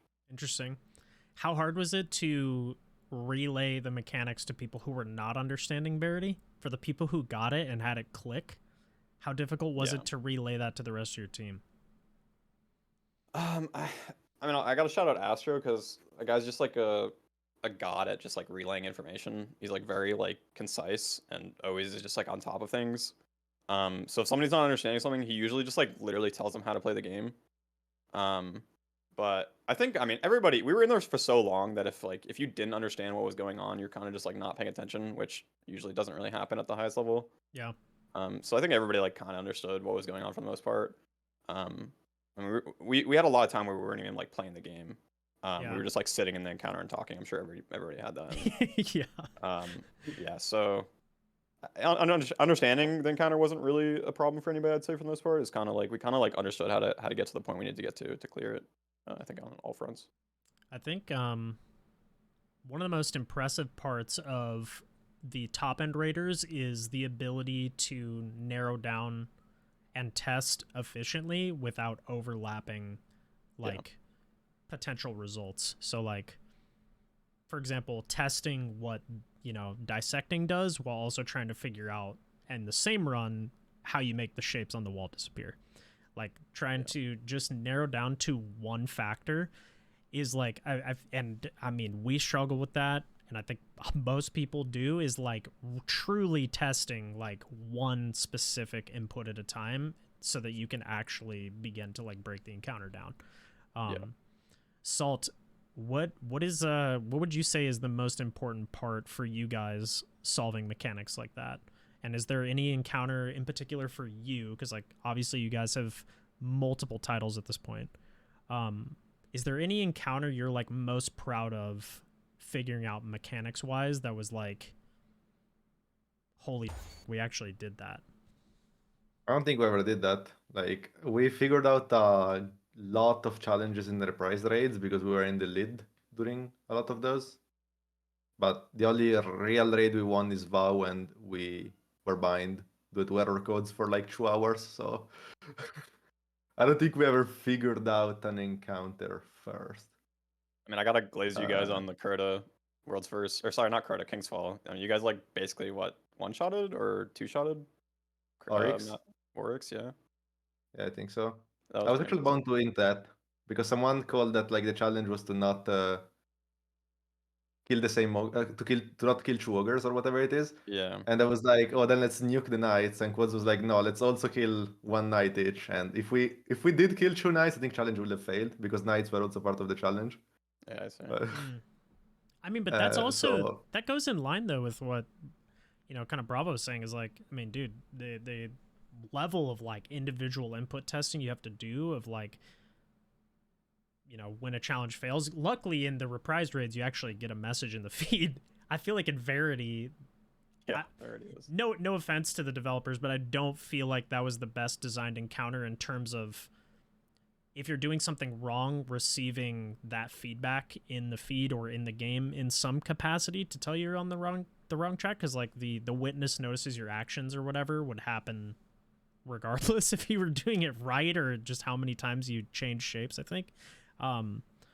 So yeah, I mean, that's still super impressive though, how you guys are able to like quickly break down like what the challenge is and then execute on it like immediately, which is definitely one of your guys' strengths. It's very different though from our price raid to a new one, but yeah, we were pretty good at it. I wanted to say though, I think we were hard leading on Herald. Like until Verity, I think we actually like were first there. So I guess we technically did solve third encounter on Salvation, but I mean that's very straightforward. So I don't know if you want to count it as solving. You just I don't know. You I think just that's turn on the I think that's a multi world's first title moment, dude. That's definitely. I mean, that's still a big No, thing. but I mean it's not a mechanic heavy encounter. Like third encounter in Salvation, it's like for sure. It's for basically sure. the same thing you already did, right? it's first encounter, but you change your room. So it's like Yeah. since you asked me like if I was proud of solving it, I wouldn't say so, right? Like I don't know. So I guess is there a moment you're the most proud of in terms of executing mechanics that you guys like? It could be the reprised raids, like where you guys just absolutely nailed a challenge, or it could have been you were coming back from behind and you guys just absolutely knocked it out of the park. I don't know. Probably Vow. I think our caretaker was like 40 minutes, and then we killed Rulk first, despite getting there like 2 hours later. I think so. I think probably execution on Vow. Yeah, that's pretty impressive for sure. So this leads us to the next question, because like we've had examples of people who were leading and like figuring out the mechanics and people who just like were able to scout and pick up information and execute. Do you guys think Bungie should ban the use of blocking screens and muting comms during day one raid races? Obviously, this is going to be a very contentious argument. I think a lot of raiders want every possible advantage so that, you know, if they do figure something out, that advantage is theirs because they solved the mechanic. They should have that advantage, and people shouldn't be able to grab and extract that info from their stream.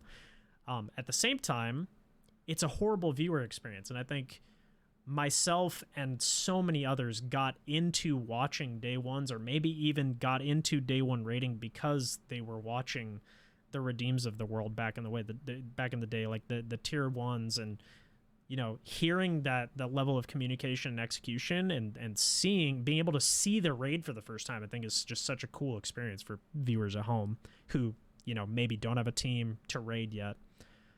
Do you guys think that it should be a mandate from Bungie to prevent that from happening, or how do you guys feel? Do you feel the opposite? This can go to anybody in any order.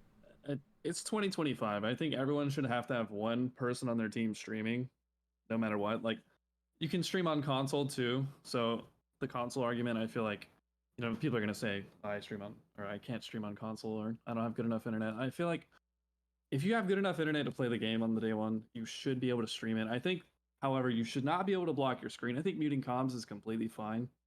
I think that's the only real way you can maintain a competitive advantage now. That's how I feel about it. But like, okay, so blocking buffs and things like that, and like that, which I feel like for the most part impedes the viewer experience more than, you know, muting comms. Obviously, you'd like to hear what their thought process is, but I think the viewers at home also have to kind of understand, like, this is a very competitive 1 to 2 times a year event. So you're recommending muting but not blocking. That should be banned. Yeah. Okay. 100%. Yeah, but it as you said, it only should be banned if they enforce streaming. Otherwise, I'm just not gonna stream, right? Like it's exactly. the point isn't like. Right? I thought that was a mandate. Is that not actually a requirement? Nope. I thought No, it's not. Nope. Okay. That's like what I was gonna say, because like if they don't enforce a stream rule, then it's exactly what Salt said. People are just not gonna stream in that case if they don't want to give info. Bravo, to other The thing teams. is, did your team stream? Only privately. Okay, so but So, you like, guys have like a for anybody to watch. recording of your Yeah. day one. I Okay. actually lost my recording because YouTube deletes over like I Oh, think no. past 12 hours. It just deletes it. Did not know yeah, that. 12 hours. So That that's sucks. gone. But I think I like asked. We had the exact same problem. Yeah. Yeah, That's it's tragic. tragedy, really. But I don't know. I have a pretty black and white view on this. At the end of the day, like Bungie validates runs on their back end. They don't need streams to validate runs. Like at the end of the day, in my opinion, it's a race, and that's all it really is. There's no obligation for anybody to be streaming. And I think, I mean, I might get some hate from this, but I think like viewers should just be happy that there are good players that are streaming, because in reality, you benefit like nothing unless you're like making money off your stream from going live. So I would just say like try to be happy that people are going live, because in reality, not streaming, especially if you're a good team, is probably the best move if you're trying to win. So Yeah. if people need to block their stream, it's just because at the end of the day it's a race. Like people want to win, and that's like the main goal. It's you get like up until recently we had 2 a year, now we have 1 a year. Prove yourself and to win. So Yeah. Um, And luckily yeah, we I do have no have problem with people blocking streams. Okay. Which is a different take than Lethal. I I honestly agree with that to some extent. It is a competition, and naturally, the evolution of a competition is you're going to do everything you can to maintain your advantage. Yeah. But it's also a community event. I think the reason it's so big, like it is as big as it is because of the fact that we have all these big names streaming it and being live for the entire duration of contests. And I think Bungie should lean more into that, to be honest. Yeah, I could see that. But again, I really muting think is it's up to fine. Bungie. I just really think, think it's up to Bungie. yeah, it is. The 100% only is. reason people would not block screens, well, also muting, by the way, I think people should be fine to mute, because you can't really control that. People would just type in chat or type in Discords. So many ways to like hide actual comms. For sure. Because people will do that. Absolutely, it's a race. So if there's no actual reason, enforcement by Bungie, you want belt, you must stream. People should be allowed to do whatever they want. I mean, if people are not gonna stream, then you best bet if your team is actually competing, they're probably blocking. Yeah. Yep. I think one way or the other, I think Bungie just needs to take a stance and actually enforce something. I think it's the lack of like acknowledging that there's an issue or a potential like a contention point in the community is like what's leading to so much like frustration from the viewers' experience. And luckily we have like Raid Zone now. Like Evan and CB do an awesome job with that, but yeah, I just feel like everybody's gonna have a different stance on that. Does anybody else have anything to add? I think Also, it's cool. My bad. Go ahead. No. I was gonna say, I think one issue is that while I do think they should enforce at least one non-blurred stream, how do you like? First of all, that person is on ad clear, which is cringe. Like, if I'm the one that's streaming, I'm not doing mechanics, because if I'm doing mechanics, like I'm giving out info. So like on Witness, if I'm the guy streaming, I'm looking at the ground during the test. Like yeah. that's just how it would be. That Like, You showed the entire world. Oh god, it can be Well, like, gamified so there's many really no different winning. ways. I hate it. I was doing like, it's funny, but like during Karota day one, during the bridge challenge, whenever we figured out challenge, I never looked at the bridge to like bait people into taking it and nothing to do with it. So like, oh my god, That's crazy. I mean, So yeah, that's so why you it's were doing that? it's Nah, not nah, like I'm just it wouldn't be like a perfect solution, but I think it would be a decent solution to require one stream. The other thing though is like, what if that guy, like, because it can happen, what if that stream crashes and they get first? Do they get DQ'd? Because they shouldn't get DQ'd, but how do you know if someone legit crashed or no? we'd have to figure that out a different do, like, I a You don't know, know. it's like it's portion not simple on sort of Bungie's thing. end. It's not. It's It's not. And there's no perfect solution. Also, that's an inside, like a crazy insider bit of info that we just got from Salt absolutely baiting teams At the during, bridge? during the bridge. That's hilarious. do world's first dungeons mean as much as world's first raid titles to you guys? Obviously, this isn't meant to diminish any accomplishments like from Special Hero or Luigi or any other team that wins a future world's first dungeon. This is more like, it's more speaking to, I think, the quality and complexity of the dungeons now that Contest is available. And I think Vespers and Sunder Doctrine were both like really good examples of that, with some of them taking literally longer than world's first reprised raids took to run both normal and challenge, and even Root of Nightmares.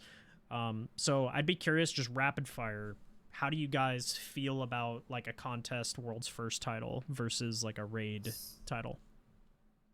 So I think that dungeons as of late have been definitely increasing in complexity a lot relatively to raids.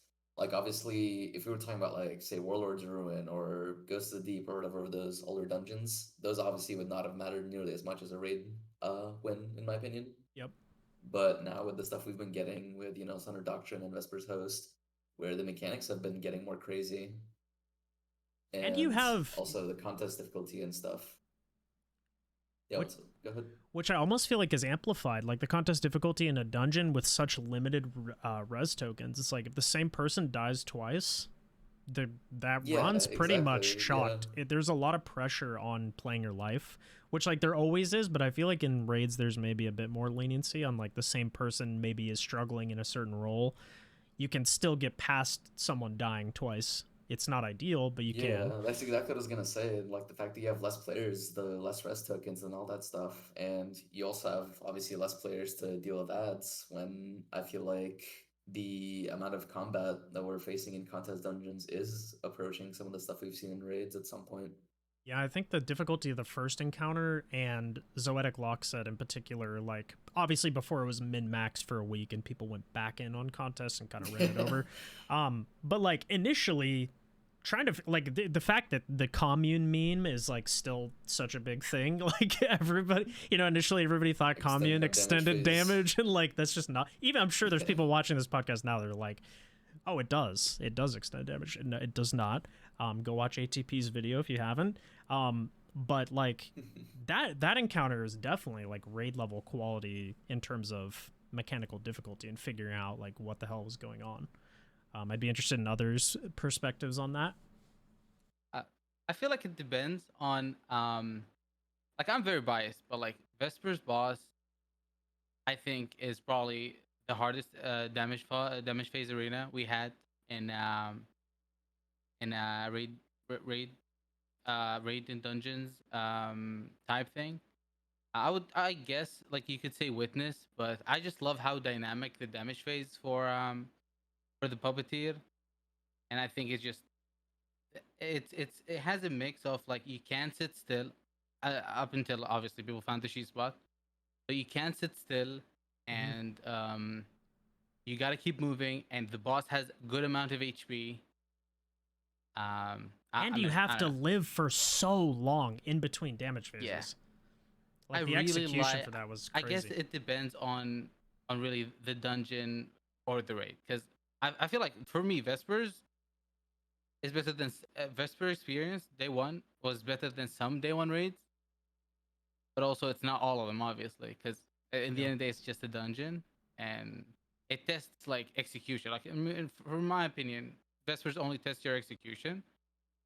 It has mechanics, but like they're very simple compared to like Sundered, where it's you have to figure out the puzzle, like the whatever the final boss name is, you have to figure out the puzzle, and then you'll clear. Because the HP part of the final boss for Sundered wasn't there, but it was a hard suck puzzle. If you finish the puzzle, if you actually figure it out, you'd probably finish first try, which exactly what Luigi and Mario and Biggs did.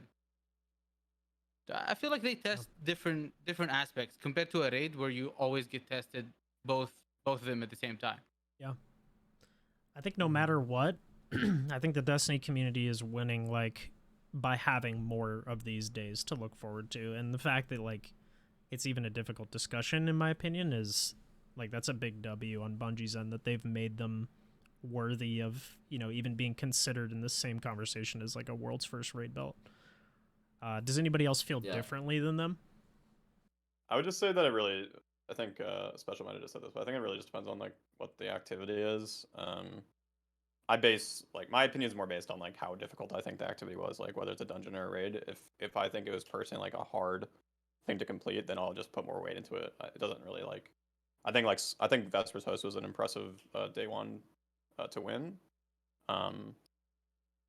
Whereas like there's other raids where I'm just like whatever. But Yeah. yeah, it's more about just the specific activity for me. Salt. Okay, so I agree that the difficulty of the activity matters a lot. Like Puppeteer is harder than it's the hardest damage check we've got in like 5 years probably. So like uh definitely that definitely matters. I do tend to care more about a raid than a dungeon simply because I think it's cooler when there are 6 people and they're longer. Like obviously 3 encounters versus 4+, and there is a belt and all of that. So like in general, I do tend to care more about a raid. But I care about dungeons a lot too, for Yeah. sure. Yeah. I do think though that dungeons have one major flaw that they could fix very easily.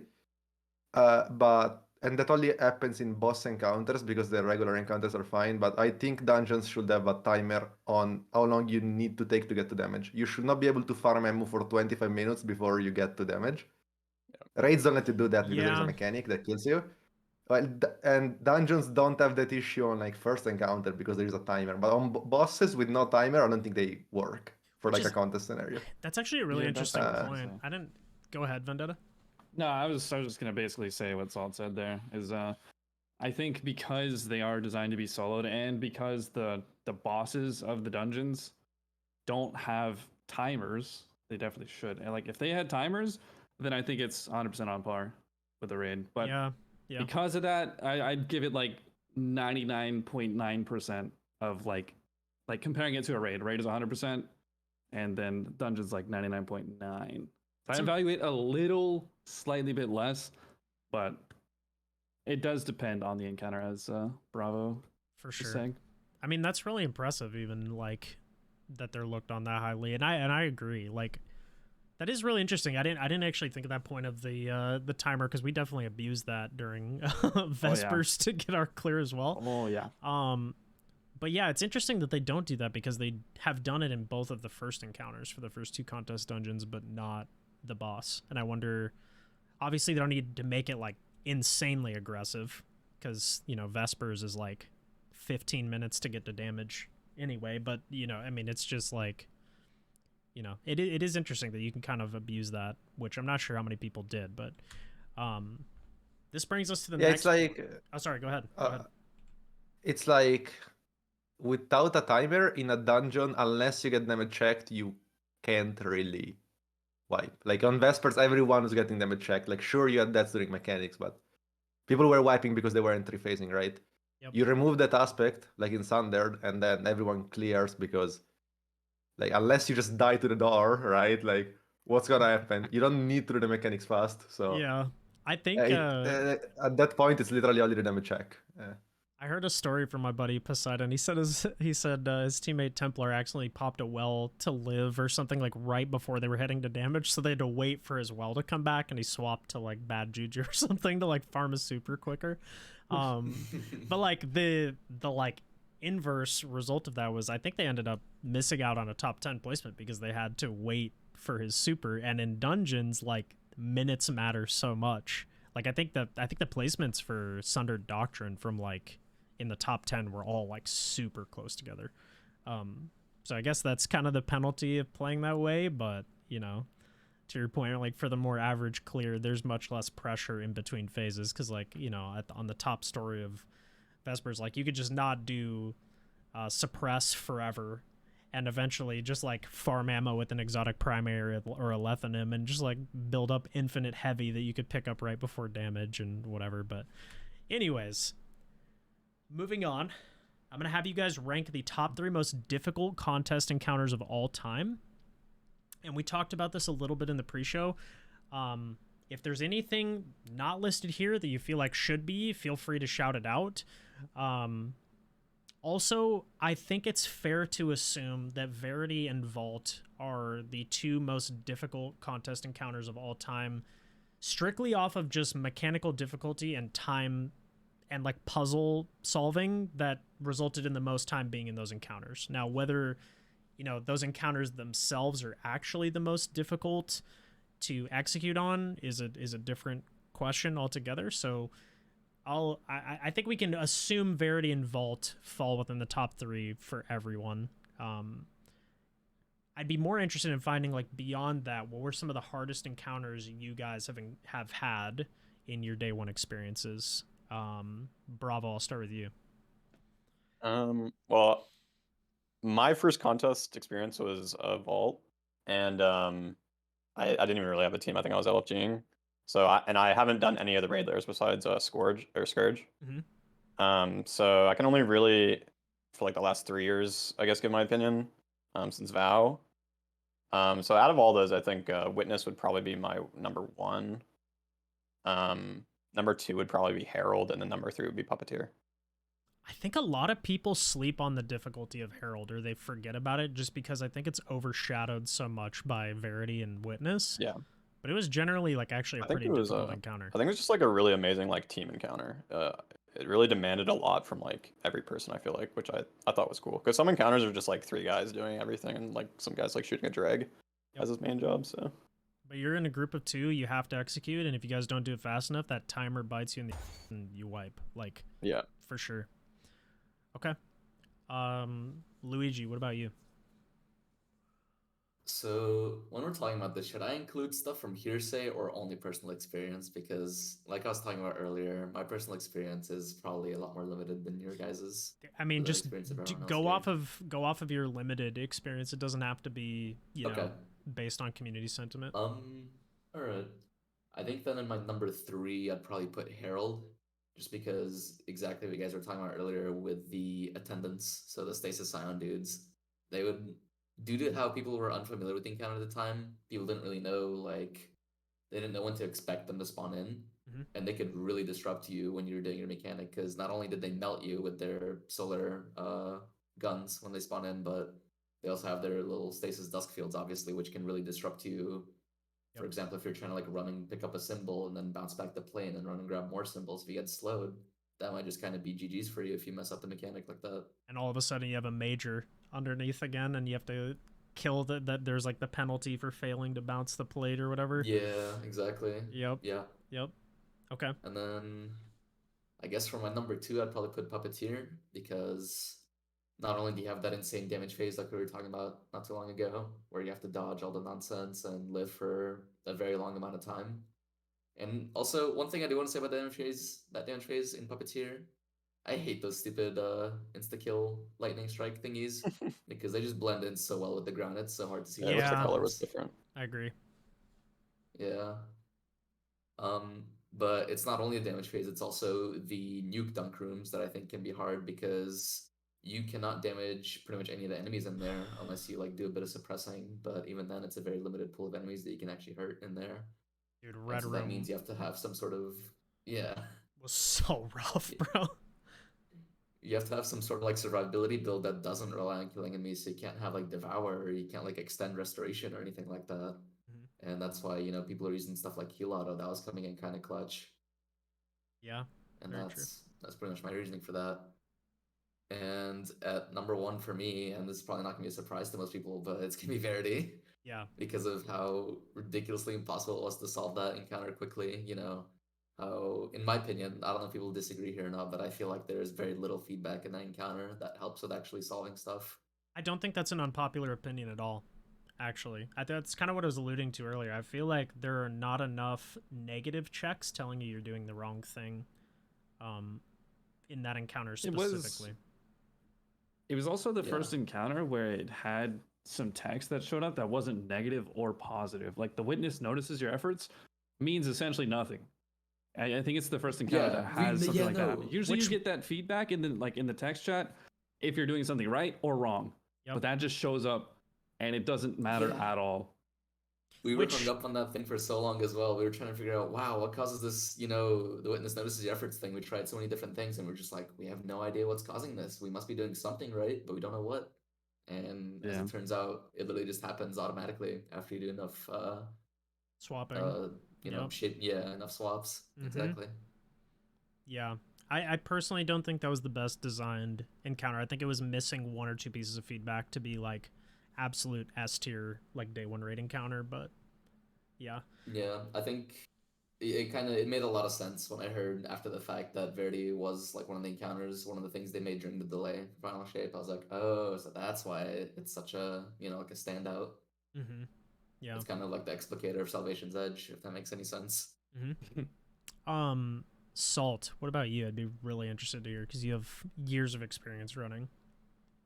Yeah, so I really don't consider how long an encounter took to clear in its difficulty, because otherwise you'd have to put like care rep top 10, right? Like, so I also don't consider Verity and Vault hard. Like, yeah, there are puzzles, but they aren't hard. I think the execution of them is actually very easy once you know what to do. Like, I think we second tried Verity. I don't know. Maybe not Vault, because on Vault people were -40, but Yeah. you know, that's more of a power level thing than like the encounter being hard to execute. So that said, I would say hardest ever, probably Witness overall. I don't know. Wow. Okay. It's hard to say though how much of that was people being sleep deprived, right? Like, That if is you are on post Witness Verity. after That 3 hours, Yeah. like, I don't know. That I think can it's a huge probably part see of that it, in my laser 1 opinion. second faster. That was truly though, like Roll kind of tested like the whole moving damage phase, but it was very telegraphed. Whereas like I don't know, dude. Like the witness that beam, you could not be paying attention for half a second. You're just dead. Like even in a well, and I mean, going through all of those mechanics and then losing reses like during DPS, it made it hard to judge like what the damage check was. It made it really difficult to like chain successful damage phases together. So I get that for sure. I would agree with that. And Bravo also said that was mechanically. You said that was the hardest encounter you guys had to solve, right? Well, no, Verity was obviously harder, but like Verity was just such a weird encounter. Yeah, yeah. So, but I mean, I think Witness was just a harder encounter mechanically. Like Salt said, I think like Verity's just not difficult when you know what you're doing. Yeah.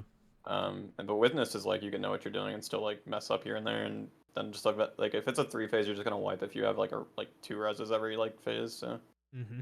What about your other two, Salt? Okay, in second place, Puppeteer, I think. I want to point out Puppeteer's damage is way harder than Witness. I think Witness is harder because the Subjugator just one-taps you, and the other guy on the right freezes you. Like, Witness is harder because you run out of rest tokens. Puppeteer is actually a damage check. I don't think Witness was a damage check if you run 5 Hunters. Like, you can true phase pretty consistently on contest, I think. Like, we almost true phased multiple times during day one, and we had to like stop to not send to final.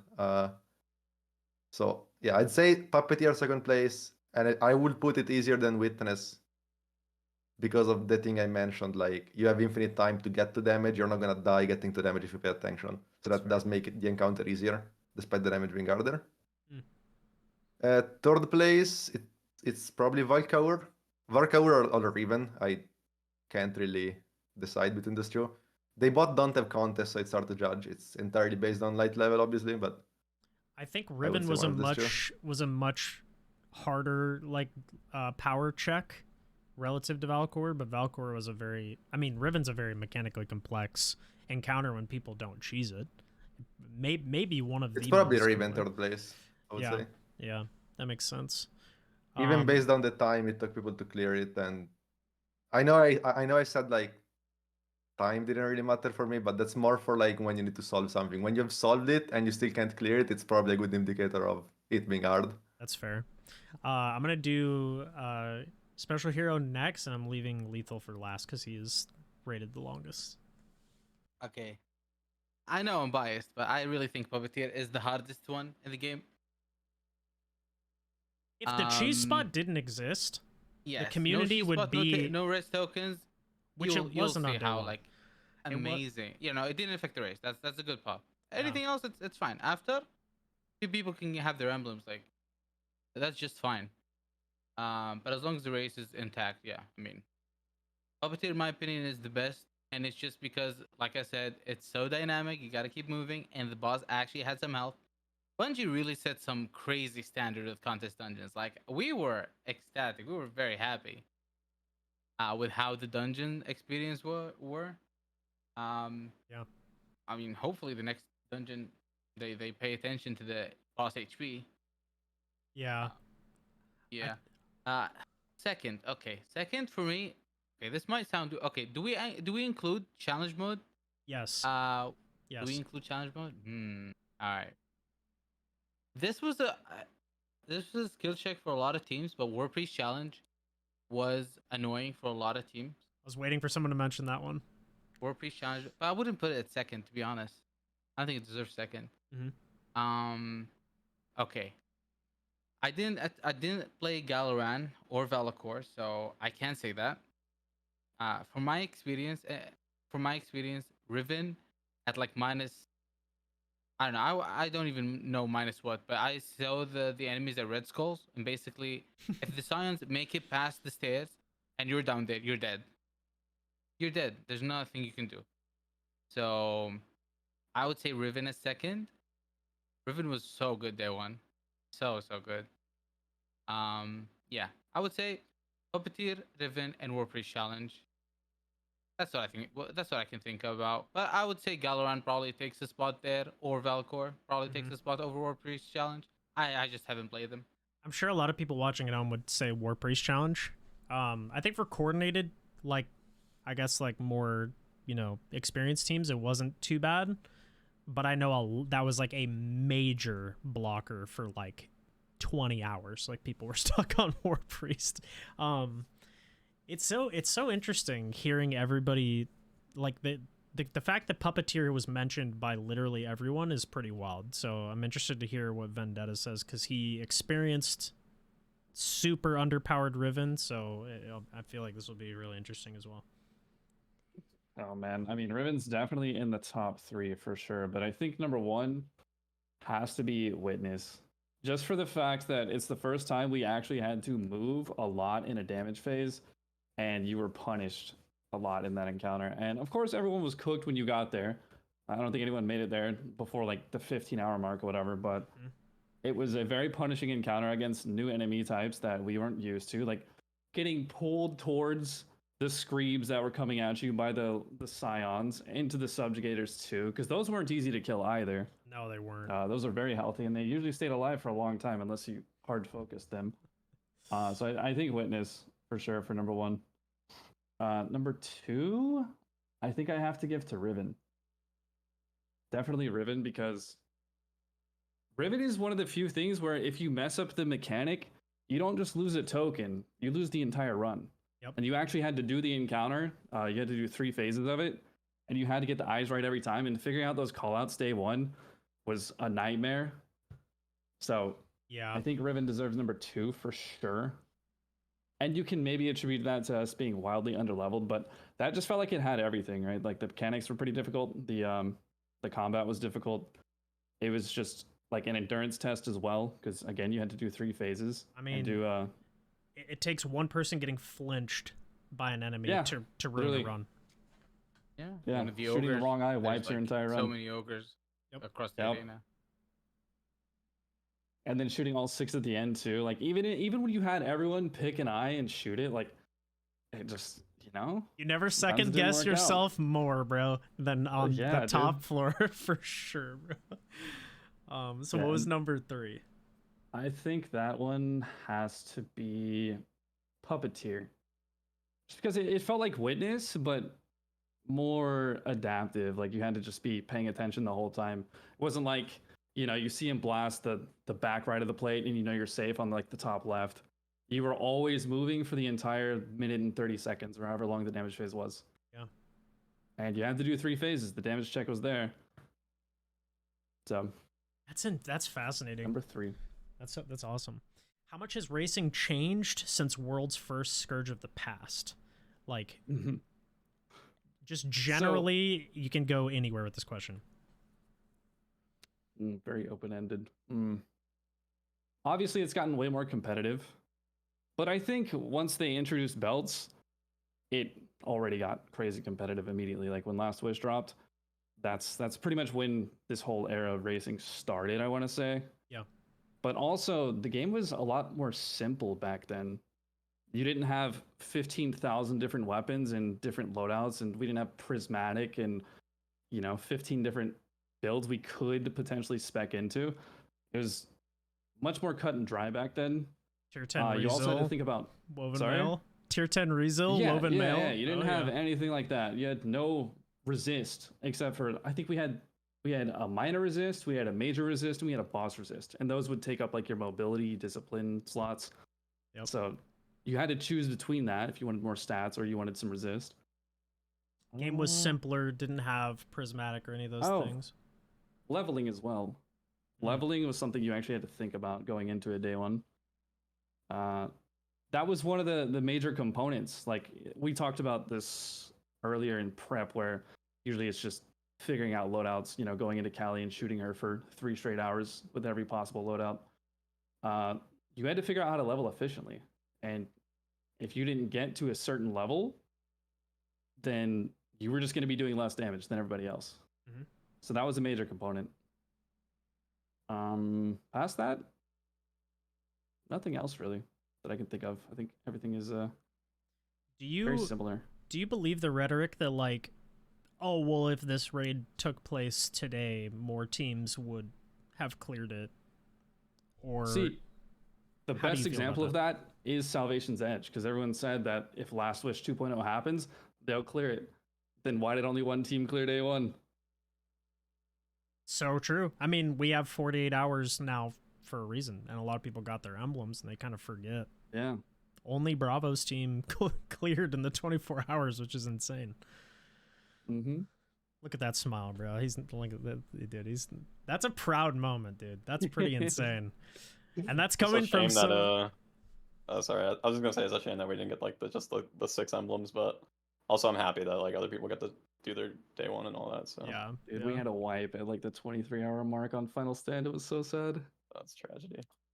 So second question, how did Last Wish and Scourge of the Past shape contest mode in D2? So like I'm sure a lot of you guys know about this. I guess for like maybe newer Destiny players or people who are newer to racing in general, like I'd be interested to hear your perspective on that. I mean, we had both extremes when it came to Last Wish and Scourge. Scourge was one where everyone over-leveled because there was an exploit. I wouldn't even call it an exploit. It was just Bungie letting us stack bounties, and they gave us pinnacle engrams. And you could essentially power level past what they intended you to get to. So pretty much every team had like 7 Iron Banner bounties, which gave you like +8 drops. And then like 3 Gambit bounties, another 3 +8 drops for every character. So that one was funny. We were very much on level, well, a little bit under leveled. I think the final encounter was 650. We were all like 640-ish. So like a little bit under leveled. And then obviously there were entire teams though that were on level. Like there were multiple teams that were like 646 and up to 650. Ours was not one of those, but still got the belt, so that's sick. Yep. But Last Wish was the opposite of that, where leveling was very steep and you didn't get to save all those things from previous seasons. And I mean, if you didn't grind, there was a thing you had to do. You had to grind Nightfall drops to catch up your gear, because they didn't have like RNG protection for your drops either. So you had to sit there and farm Nightfalls for hours on end to get that one class item, so you could get that extra level to then feed into your next pinnacle, so it actually does something for you. And then of course there was Prime Engram farming. Our team didn't really do that much, but that was a huge exploit that lots of people took advantage of, which I remember Grenader Jake sitting in a tree in one of the like in the Ascendant Challenge. The Ascendant Challenge, like just farming it repeatedly over and over again. Yeah, sitting there for hours on end with Whisper, just shooting a knight in the head. I got 2 extra drops from that, and then I was like, nah, I'm good. Yeah. I'll just Nightfall farm. Yeah. So, I mean, that was like the legit way to farm, but obviously it was very steep regardless. I think me and Gigs were 2 of the highest in the world, like at the end of the first week, and we were still like 30 under at Riven, which now would be about 60. That's insane. Yeah, Yeah, because because no the light level's resist. different back then. It was like a 1 to 50 system. Now it's 1 to 100. Mm. I mean, it's so interesting because like Last Witch, like you said, super underleveled. Scourge of the Past, kind of on level, was one of the quickest world's first at the time, and then we kind of had like another tester blend with Crown, where like you had to level for 6 hours before the race, like after the DLC dropped, and then like that was super unpopular. Which like I'm just glad they never did that again, because it was like a 6 to 8 hour grind in front of the 24 hours going for like placement. Which I think affected like the sub 100 teams completing that. 100%. But yeah, really, really interesting. You said like it's a simpler time when like, you know, you didn't have as many weapons and stuff, but like the leveling was so much more complex, and that element of the game was like it was something you had to figure out. It was really cool. I actually missed that aspect of any new expansion. Which is Now it's probably just go do the same 15 pinnacles you've already been doing the past 3 years. Yeah, and I mean they've lowered the requirement, which I mean is good for like general participation. But yeah, I mean the competitors for sure I think enjoyed aspects of that. Okay. Yeah. Salt, which world's first title means the most to you out of all of your belts? I think the one I was the most hyped about was King's Fall, because when we won King's Fall, I was like, oh, no one else is probably ever gonna win like 3 in a row. So we did like the impossible, I guess. Yeah. It has to be that or Vogue, because obviously the first one is super cool. Yeah. Right? But Vogue was kind of unexpected, while on King's Fall I had like so much pressure. So it was like a big relief when we ended up winning. I would say it's King's Fall. Okay. That's actually surprising to me. That's cool. Does I guess does Vow hold a special place? I mean, I'm sure they all do, but because I know people have talked about, oh well, you know, they're great in the reprised raids. Like, did it feel good to get one that was like brand new, to kind of prove to all the people that were doubting you, like, we can do it on a new raid as well? Well, felt good, but we were so mad about like 2 hours of error codes that like I think I had mixed emotions that day. I feel Right? that. Like, I don't know. That's probably my least favorite raid because of that. At least day one experience, because of that exact reason. So It did feel good though. Like, I mean, every day one win feels good. So it's like it's a hard question to answer for me. Like, I don't have a particular preference. I get that for Right. sure. And then I mean that feeds into the same question. How difficult is it to repeat as a world's first raider? Like, I know Lethal's been chasing it forever, and now all of you guys will be as well. And you know, Vendetta's placed top 10 God knows how many times. It's a difficult thing to do. So like, how do you interpret that? I mean, I don't know. I don't think it's easier if you've already won once, right? I don't think that really matters. It's hard every time, and it's getting harder in the sense that I feel like the competition is stronger every time. Yeah. I don't know. The game has been out for 10 years. Like, you need to keep playing better and making less mistakes because the community is adapting, right? Like, now, if in the next raid we get a damage phase where you got a move, people are gonna play better than how they played on Witness, because they kind of got used to that, right? So you gotta keep improving if you wanna try to win. I don't think you can just be like, oh, I won once, I'll just do the same thing. It's probably not how it works. I'm sure wanna say- maintaining a consistent roster also helps with that. Like, you guys had no reason to change because you saw constant success. I think, you know, maybe if a raid didn't go as well in between, and say like a member of your team had changed, all of a sudden that might be a different story. For sure. I do want to say though, for me, I feel like I play better now than I used to play, because I have less pressure now. Like, I don't know if this sounds weird, but since we already won a bunch of world firsts, even if I don't win, I don't feel bad. That doesn't mean I'm not trying my best. Like, I play with less pressure on me, and that makes me play better, I think. And there's always people hungry to get there.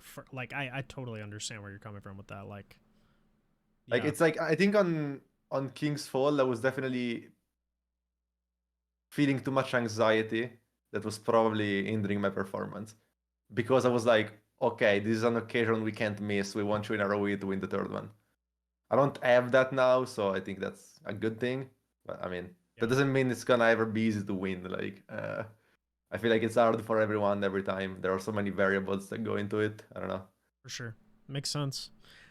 Bravo. Did you always believe your team could bring home the belt? Like when you started racing, I think you said Vow, I believe was your That was when I started racing. Yeah, I think right. Shadow and Astro had been racing since Garden. I want to say. So like when did you start to really believe in your like competitive racing I guess career, you could call it, like that you thought you guys could like truly bring the belt home? Yeah, I mean, I don't think any of us really thought we could win Vow. I think like we were confident in ourselves, but like nobody was going in there expecting to win. But like after Vow, I think we like really understood that we like could win. Um, but to be honest, up until like Crota's, I just don't think we really had the like necessary qualities to win. I think it took a lot of work to get to the point where I really was like, okay, we can win. So I'd say like Crota and really Salvation's Edge were the only times I was like absolutely confident we could win if like some things went our way. So yeah. But that being said, I do think it's important to have like delusional confidence with winning. Yeah. That doesn't mean you should like go in expecting not to win if you don't think you can. It's just like being realistic, I think. Looking back on it in hindsight, like Crota and SE were the only ones where we could really like bring it home for sure.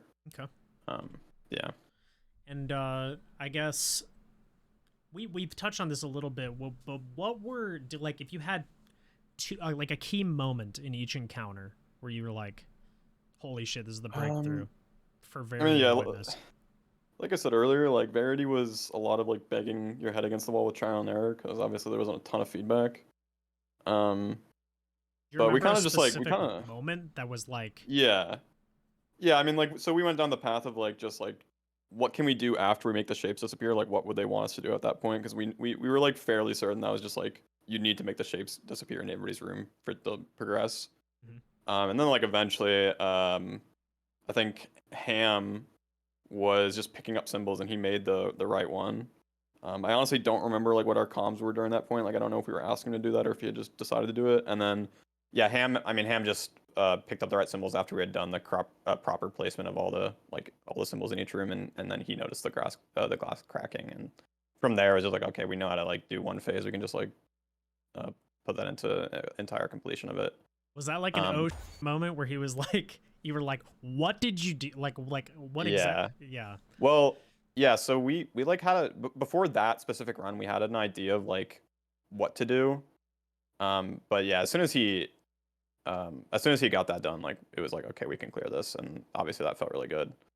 And then for Witness, Witness was like it was just kind of like a steady clear. I feel like our Witness was pretty solid overall in terms of time. But yeah, it would just have to be Witness test because I think that's like what stumped us for the longest time. But yeah, again, just like taking a screenshot of like the entire layout of them just made it like pretty easy to like recognize what patterns can be made. Very interesting. Cool. Yeah, I'm sure there's been so many people watching that like those two encounters, definitely are some of the most famous in day one history, I think, in terms of like mechanically. So that's really interesting. Special Hero. How does it feel to be part of what was at the time the world's first contest dungeon team? Like, how did that ever sink in for you? Of like, holy shit, we're the first to ever do this, especially on an encounter like Puppeteer. Oh, it was fun for the whole week. Week or probably 2 weeks. I was happy. But mainly it's also because Vespers was what it was, right? The boss was actually good, hard and difficult to like execute for everyone, especially like seeing what other people were struggling with. They're like, okay, yeah, this is something kind of special, I would say. But also I'm a bit biased too because it was my trial to my team, so it went well. I would say so. They're like, yeah, actually, we're not sure you got in. I don't know, man. Yeah, I know. That's wild. And then what part of your daily Destiny 2 gaming would you say has best prepared you for day ones? Oh, I wonder. Yeah, I mean GMs really. It's just playing under level a lot in GMs. I don't really agree with playing minus 10,000, where you like get That's one true. shot and you're like, oh, okay, I stack navigator, I sever the boss, I, you know, do whatever you're doing. Okay, yeah, you will die. You'll get one shot. We get it. Okay, in a day one, that's not happening. So Yeah. No, I I'm would say play realistic. Because in the end of the day, if it's really that deep, woven mail, if you really care, whatever like crazy resist you have, like that's what you're gonna do. But realistically, in a day one, that's not happening. So just under level activity is always good, in my opinion. is the element of pushing your guys like yourselves to speed run those activities, is that a key component as well? Like adding that additional layer of pressure to try and perform at like a high That level? just tests survivability, in my opinion. That just tests how good you. Also, it's a lot of RNG, by the way. Oh, So for it sure. doesn't really mean that much, but if you do it consistently a lot, that kind of also tests how much you're surviving. If you keep doing it and you keep dying 24/7, either the strat is really bad, or like I don't know. Speedrunning is not necessarily a good metric for being an insane player or not. Hmm. For like day ones, because I don't know. I have a. It's really hard to have like say what's the metric that this guy is really good at day ones. Yeah. Is it low mans? Absolutely not. Speedruns? Not. So like amount of clears? Not. So I would say it's just your performance in the day ones, and most likely it's if you don't die much and if you damage well, that's good enough, right? Yeah. That's what you need. You just don't die a lot It's really and damage. interesting because I think there's like a lot of misconceptions. Like sometimes doing low mans and things like that like really does help refine your gameplay and like, you know, it puts you in those stressful situations of like having to worry about so many things all at one time. Like on a day one, you're playing your life, you're worrying about mechanics, you're trying to help your teammates solve an encounter. So like I can see it from that perspective, but I do think some people bank on that way too much and put way too much stock in low mans and speedrunning and things like that because it's a totally different type of challenge. It's how aware are you, like how well, like you said, how well can you play your life, how well are you damaging while not dying and burning res tokens or making the same mistake like multiple times in a row, um and learning from it. And just I don't know, being a general like good teammate is I feel like one of the most underrated things in racing, and there's no like specific ingredient to it. It's just, obviously you have to mesh well with your teammates, but like Bravo said earlier, it's like taking feedback as well. And yeah, I don't know. Interesting. So, Luigi, how does it feel to be the reigning world's first title holder on the dungeon side? Obviously, with Bravo with Salvations, but how does that feel? Only a couple weeks removed from that. Yeah, I mean, it's only been what, 2.5 weeks since the dungeon, and it still just feels like insanely surreal sometimes. Like, I'll just be going about my day sometimes, and I'll just randomly like gain self-awareness and go like, wait, what the hell, guys? We actually got that world's first. How did we do that? That's awesome. I Like, love it just that. doesn't feel real sometimes. Have like But yeah, I have the mean, homies been coming up to you like talking about it quite a bit? yeah, absolutely. I've been getting a ton of people messaging me like congrats and all that stuff, and it's been awesome. That's great, dude. And it just makes me all the more excited to compete in the future raids and dungeons that Bungie will cook up. Which leads to the next question: does your dungeon title raise expectations for your future day one raid races? Yes, I'd say absolutely. I think definitely the rest of our team the reason so funny thing about our dungeon team actually is it was kind of made on a whim. It was created about like 2 weeks before the dungeon released, I'd say, because we have some people in our raid team who are not in right now. They can't be playing Destiny, so me and Mario were forced to find a third from outside our team for that. But the rest of our team, our raid team, once they saw that we got that world's first, sorry, once they saw that, they realized, wait a minute, we might actually have a shot at getting a world's first in a raid now. Now that they realize that we actually have the level of skill for that, you know? Yeah. It's kind of what we were talking about earlier. I think it was for one of the previous questions in the pre-show, how I personally didn't think that either me or just our team as a whole had that in us to get a world's first, but obviously I proved myself wrong with our performance here. I mean, I think everybody's been in those shoes, dude. Like, whether it's on a world's first level or, you know, like people at home solo flawlessing a dungeon for the first time, like, just put in the effort and the work. Syndrome. Yeah, I mean, everybody has it in every facet of life. Like, you just gotta believe in yourself, and like, it's just crazy what can happen. Well, with all of that said, that wraps up the podcast. I hope you guys enjoyed the conversation. I loved it. I think this is like, I feel like it's an area where in like closed groups and circles, like you end up talking about these things a lot, and kind of like the general sentiment around like racing and like what to do to prepare. And there's so much that goes into it, but it's never, I feel like it's so rarely talked about on a public like level. So I really appreciate you guys coming on and like sharing your insight and all your different experiences. And I hope you guys enjoyed it. So thank you guys. And for everybody watching at home, all of their links will be down in the description. Make sure you guys drop them follows on Twitter and YouTube and all the Twitch and socials and everything, and show them some love for taking time out of their day to join us. But thank you guys so much. Thanks for the invite. Yeah, Appreciate having it. us. Hell yeah, dudes. Well, y'all have a good rest of your day, and for all the viewers at home, I hope you enjoyed, and we'll catch you in the next one. Peace.